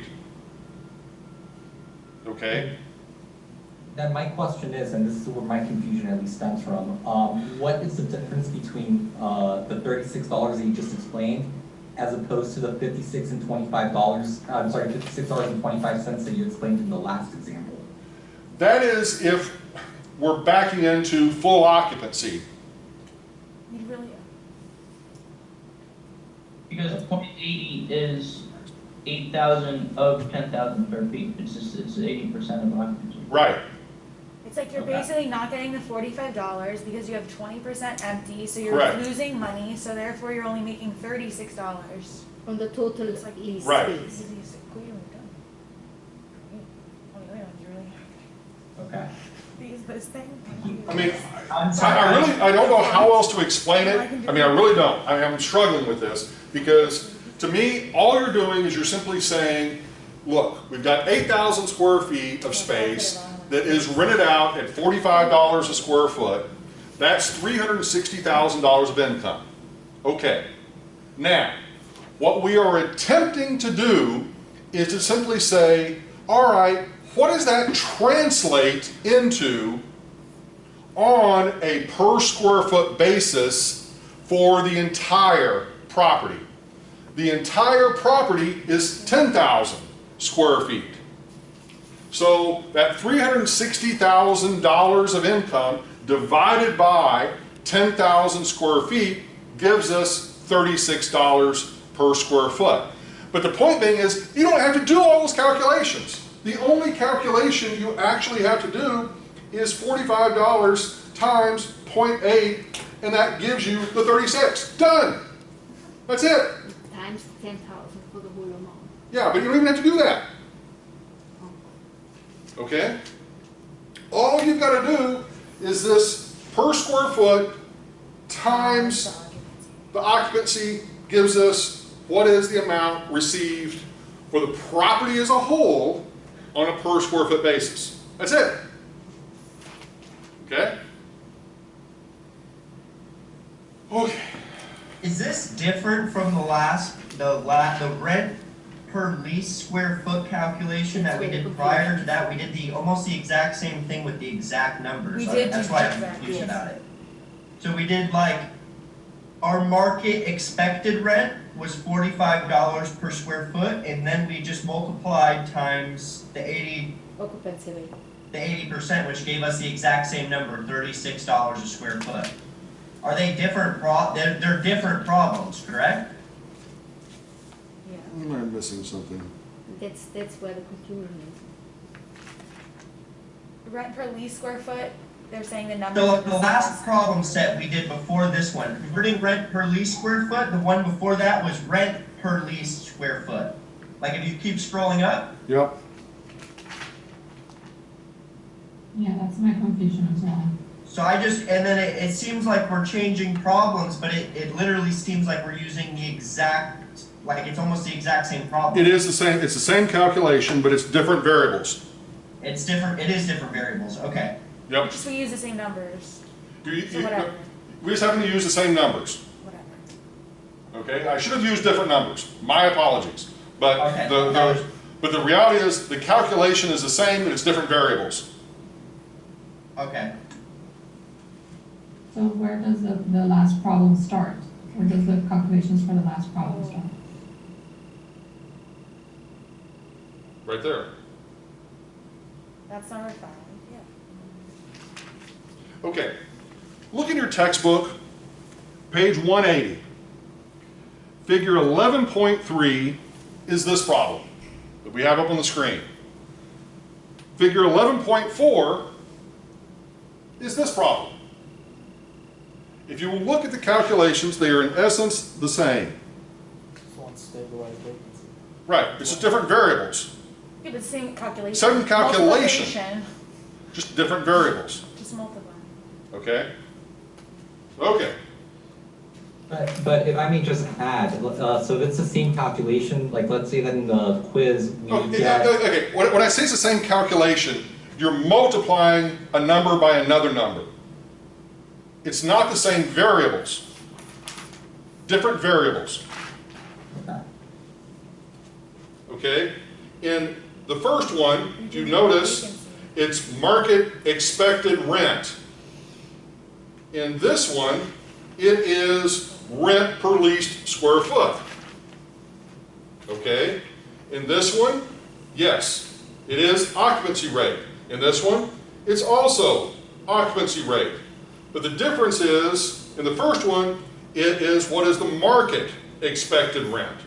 Okay? Whereas in the second one, it is what is, in essence, what is the rent we are actually receiving per leased square foot within our property. Okay? Will you ever use it in the vacancy percentage for anything, or you'll only really ever use it? It depends on what's being asked. Okay. Okay, moving forward, if we may.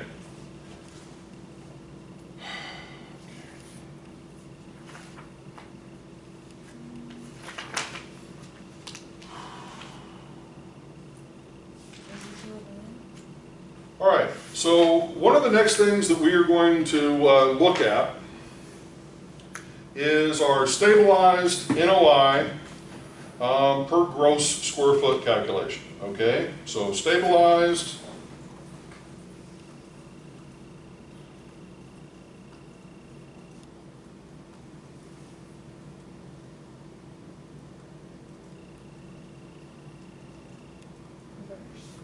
okay.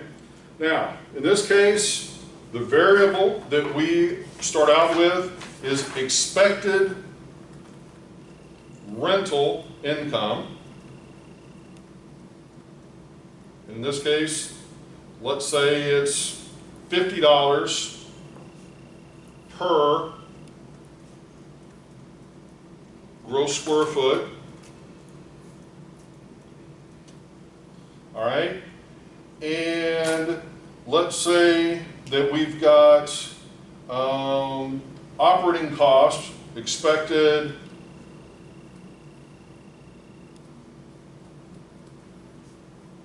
of around $20 per gross square foot. all right? And in this case, what we are searching for is what do you expect stabilized NOI to be, okay? All you're going to do is take your expected rental income, subtract out your operating cost, and get your NOI. Okay? So this is no different than what we have done, once again, previously, which is really the equivalent of effective gross income minus total operating expenses equals net operating income. Just slightly different terminology, but same exact thing. Okay? Everybody cool with that? Okay. And yes, that question is that simple. Okay? That is definitely one of the gimme questions. Okay. All right. So the next one is expected yield on total development cost.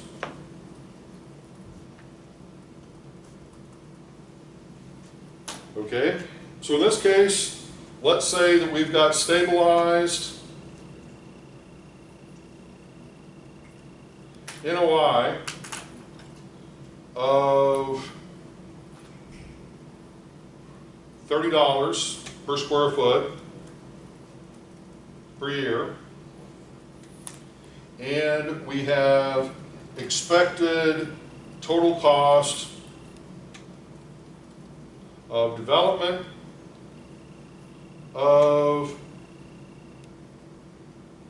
$175 per square foot. And what we want is for you to calculate the expected yield on cost. Once again, this is nothing more than ERV yet again. Okay? Here, we've got our NOI or our income. Here, we've got our value or our cost. And here, we are searching for our rate of return. All right? So once again,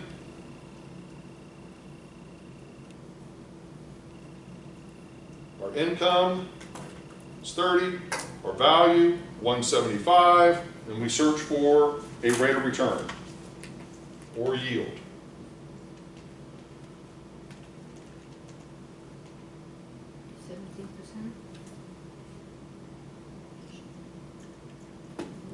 It's 30 divided by 175, oops, 0.17.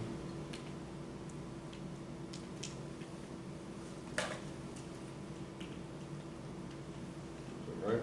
You see 30 divided by 30 divided by 175. 175, yeah, 17%.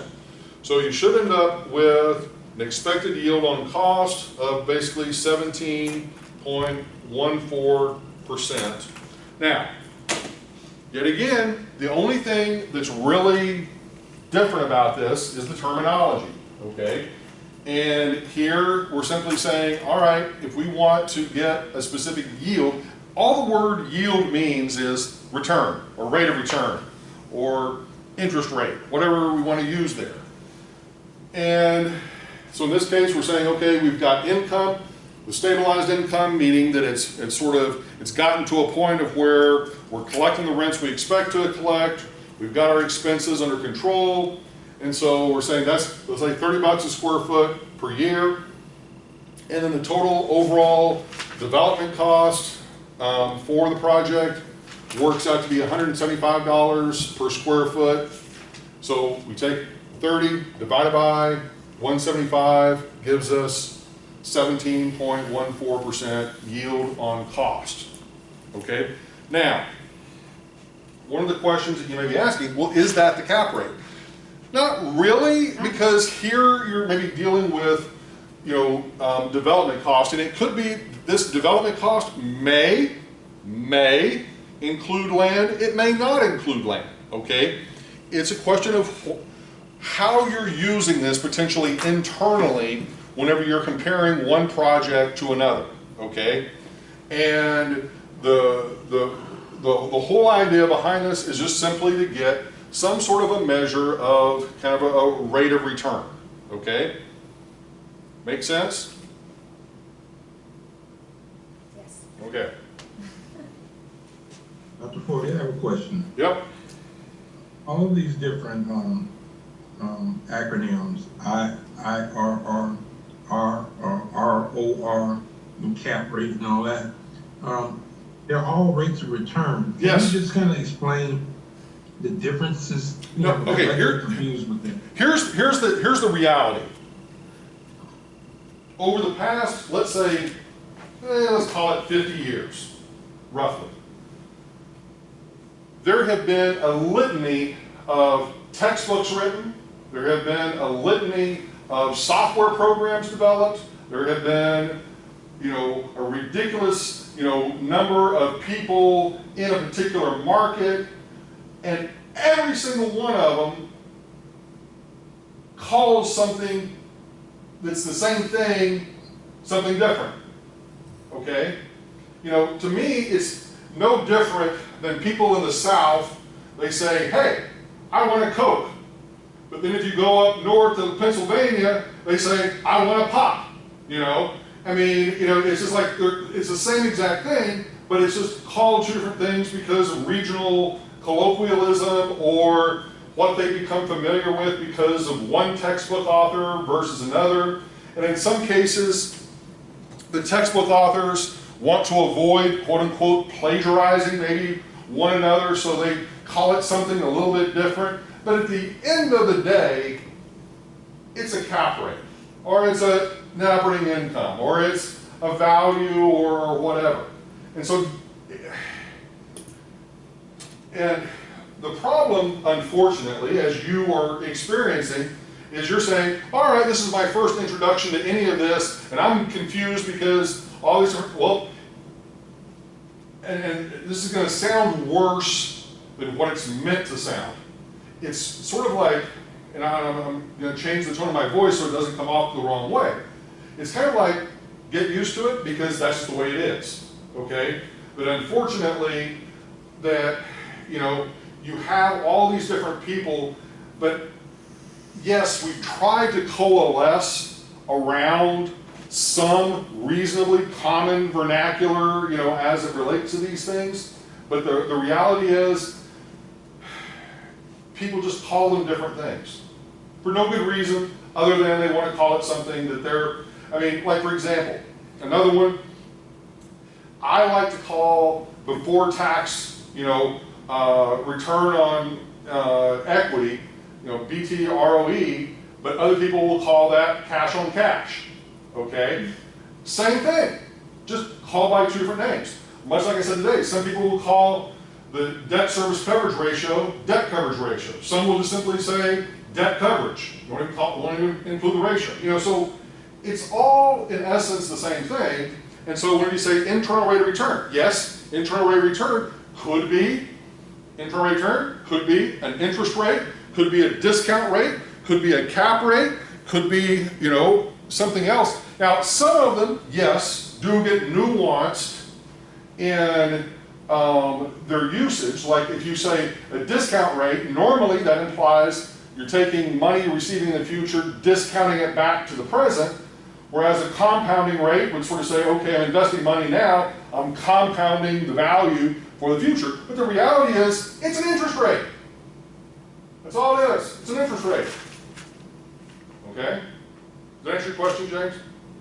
Yeah, it does. It just seems like that they're all just used differently to derive at a certain rate of return. And that is exactly the case. It all means the same. But it all is ultimately the same.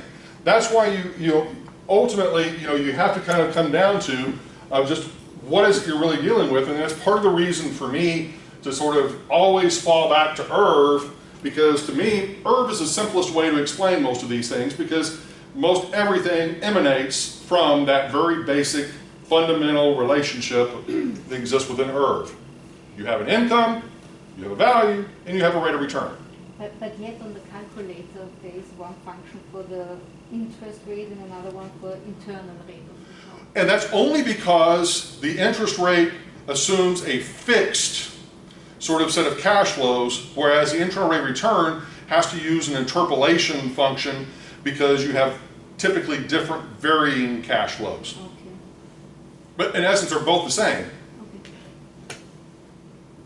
Okay.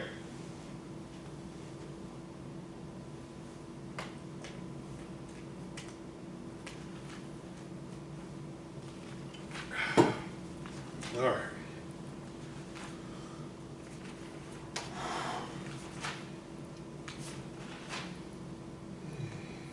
Okay, where was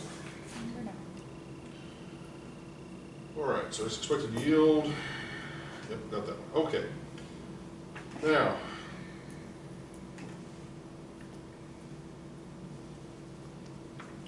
all right, so this next one, and once again, another thing that I would encourage you to do, all of these are contained in the textbook. Take a look at them, okay? Read the explanation there. If you feel like I'm not doing a good job of explaining it or relating it to something that you can relate to, please look at the textbook. That's what it's there for. Okay, moving on.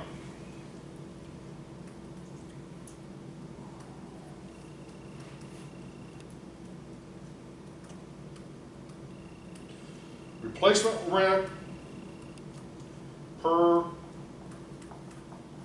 gross square foot. Okay. So in this case, we kind of go back to this whole, we've got a build to return of, let's say, 10%. Okay? Cap rate. Okay? And your expected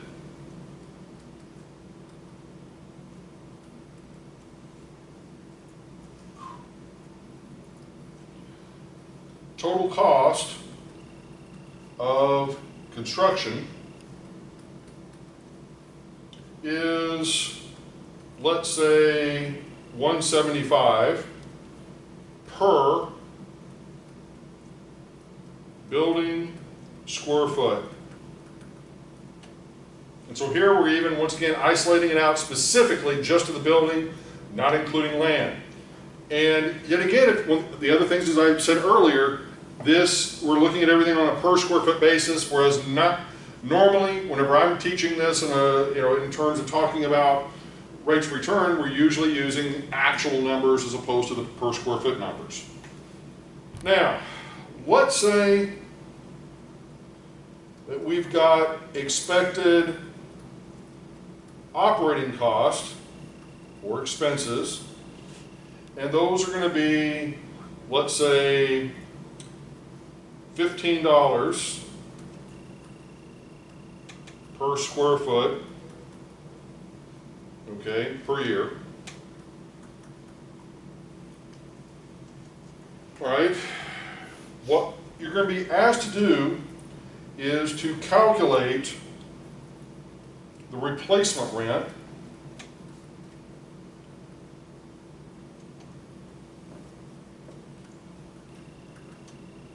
per gross foot. Okay? Now, here's what we're going to do. We're going to start with the total cost of the $175 per square foot. And we're going to multiply that by our build to return ratio of 10%. So that's going to basically give us what? That's going to give us NOI. This is, in essence, if you want to sort of say, value. This is cap rate. This is giving us our income. So we do that.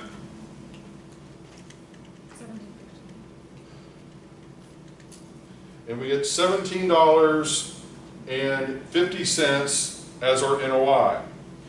And so now if we were to kind of look at this, once again, sort of as a income statement, we got PGI minus vacancy and collection losses, gives us effective gross income, subtract out total operating expenses, gives us net operating income. So on a per square foot basis, what we have here, net operating income of $17.50. But we also have given to us expected operating cost of $15. So what we're being asked to calculate is what is the replacement rent per gross square foot, or we're really being asked to calculate effective gross income. Okay, so you're just going to add the two together. So you should get what, $32.50 as your replacement rent per square foot, or as I would call it, your effective gross income per square foot. Okay, I'm hoping that you're beginning to see why I did the financial feasibility analysis at the very beginning of this. Because what we're doing is, obviously, in many cases, we're sort of looking at little bits and pieces of that and kind of, you know, saying, okay, we're going to kind of work backwards on this particular piece, and that's what we're doing, okay? All right, so the replacement rent per gross square foot, $32.50. Okay, any questions? All right, moving on. I think this is the last one. Amen. Okay, let's see. That's the replacement cost. Yep. Okay, so this one is simply replacement rent per leased square foot calculation. All right, so here, let's say that our replacement rent, I'm just going to abbreviate, replacement rent per gross square foot is $50 per square foot on the gross square foot, okay? And let's say that we've got a loss factor of 30%, and we have a vacancy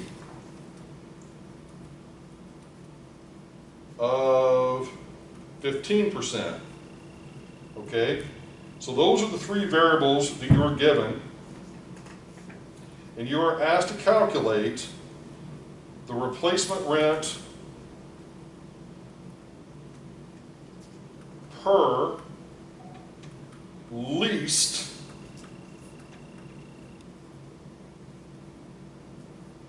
square foot. Oops. Okay. So, the first thing you're going to do is you're going to convert the loss factor and the vacancy into how much are you actually receiving. So you're, in one way of looking at this, the opposite of a loss is basically revenue received or collections received, or revenues received. And so that's going to be 1 minus 30% or 70%. If 100% is the total, you're collecting 70%, you're losing 30%. Vacancy, this is going to be your occupancy percent. So your occupancy, if your vacancy is 15, your occupancy is going to be 85. Okay, so that's going to be the first step in this. All right, the next step is going to be taking the rent of $50 per square foot, dividing it by, in this case, the 70% sort of collections received,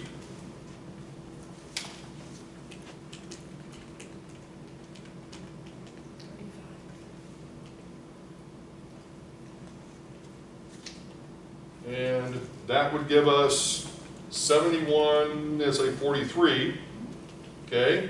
And then once we've got that, then we divide that by the occupancy rate of 85%. How did you get? You didn't push the buttons properly. and you end up with $84.03 of rent received per leased square foot. You're right, I didn't. I have Okay. multiplied because I'm. That's all you gotta do. Okay, with that, we are done. Now, let's see. What other sort of announcements do I need to make? Oh yeah, the midterm. All right, so you obviously can start the quiz 4 here in about 15 minutes, 11:15. I think I've got it set up to where once everybody's completed on Monday night and I release the answers on Tuesday, that you should be able to see the actual calculations for each of the problems in terms of the solutions. If not, I will immediately create another handout like I did for the other 3 quizzes and send that to you as an announcement on Tuesday so that you've got it for those of you that want to take the midterm. Now, here's the way the midterm will work. The midterm will be 40 questions. The midterm will basically cover the same content as the first 4 quizzes. You basically have roughly the same amount of time on the midterm as you do for the quizzes. I may give you a little bit of extra, so maybe factor in a break or something like that, but pretty much just bank on you're going to have roughly the same amount of time you have on the quizzes as a whole. They will be pretty much all calculations. Now, what I will do on the midterm is, I'm going to change some things up a little bit. I'm going to make some things that were, let's say, annual compounding, monthly compounding, or vice versa. I may give you some of the information in different order than what I gave it to you on the quizzes. I may give you some extra information to throw you off, okay, a little bit. And the idea behind it is, you've got the quizzes. And so in other words, I'm not going to make the midterm where you basically can sit there with the quizzes and the solutions for the quizzes and then just change the numbers, okay? I'm not going to do that, okay? So in other words, the midterm will be a little bit more challenging, okay? Because you've got all that information. Now in terms of the grading and how this works, once you start the midterm, you must complete it. In other words, the moment you click on Start Midterm, you've got to finish it. Whatever grade that you receive on the midterm is the grade that will replace the first 4 quizzes. So for example, if you open up the midterm and you say, oh my God, I don't want to do this, and you click, I'm done, you get a 0 on the midterm and you get a 0 on the first 4 quizzes, okay? Because the midterm simply replaces the quiz grades, okay? The midterm, as I see it, is a last resort, okay? In other words, if you've missed a quiz, you need to take the midterm. If you scored really badly and you don't see any hope of being able to sort of resurrect your grade, take the midterm. But if you are sitting on a reasonable grade that you're pretty happy with, don't take the midterm, okay? Because, like for example, let's say that you've got an 85 average in the class, and you take the midterm and you get a 75, you're going to get a 75, okay? But you can also take the midterm, and if you got 100 on the midterm, that will replace the 85. So you're taking a risk if you take the midterm, okay? So it's not a free option. In other words, it's not the situation of you take the midterm, and if you do better, well, then automatically, in other words, I'm not taking the highest of the 2, is what I'm trying to articulate very clearly. Does that make sense? Yes or no? Okay. Now, your decision to take the midterm will be made by you immediately after you complete quiz 4. So if you wait until Monday night, which is the deadline to finish quiz 4, then at that point is when you will say, yeah, I'm taking the midterm, and then here's when I want to take it, and then we'll work out the scheduling for you to take it. Now you have the option of taking it in Canvas online like you did the quizzes, or you can come in and take a paper-based version in class or in my office or whatever. So that's an option, okay, if you prefer to do it that way. You're still going to have the same amount of time either way, okay? It's just a question if you prefer to work on a paper-based version in person or you prefer to do it online. I don't care. It does depend on how fast you correct it afterwards, no? I'm sorry? Like when we take that quiz 4, Yeah. like there's always coming the numbers like 3 out of 10 or something like this till you When you correct change it. Okay, Till you correct it. It like let's say you're saying that we have to make the decision right after we take it. Right. But the result, the grade that we actually get, Well, depends on you correcting it. Right, and I will do that first thing Tuesday morning. Okay? In other words, you should tell me, let's put it this way. Probably what I will do, like I normally do, is I will wake up at the absolute early morning on Tuesday morning, and I will rush to my computer, excited as I can possibly be, and finish up the grading of quiz 4 to adjust anything that wasn't automatically correctly graded. And then at that point, you should be able, probably by 8 o'clock in the morning or so, look and see, here is my final score, and then tell me I'm ready to take the midterm, here's when I want to take it. And so the option of when you can take it, to kind of give everybody a little bit of breathing room, I would say pretty much any time Wednesday, Thursday, or Friday. Okay, that way Tuesday is kind of set aside, so you don't have to make that commitment to take it right then and there, but the deadline is going to be probably Friday night to finish it. And you'll have roughly, let's say, probably 3.5 hours or so to take it. Okay? All right? Any questions from the gallery? To clarify, an email is required to get access to the midterm.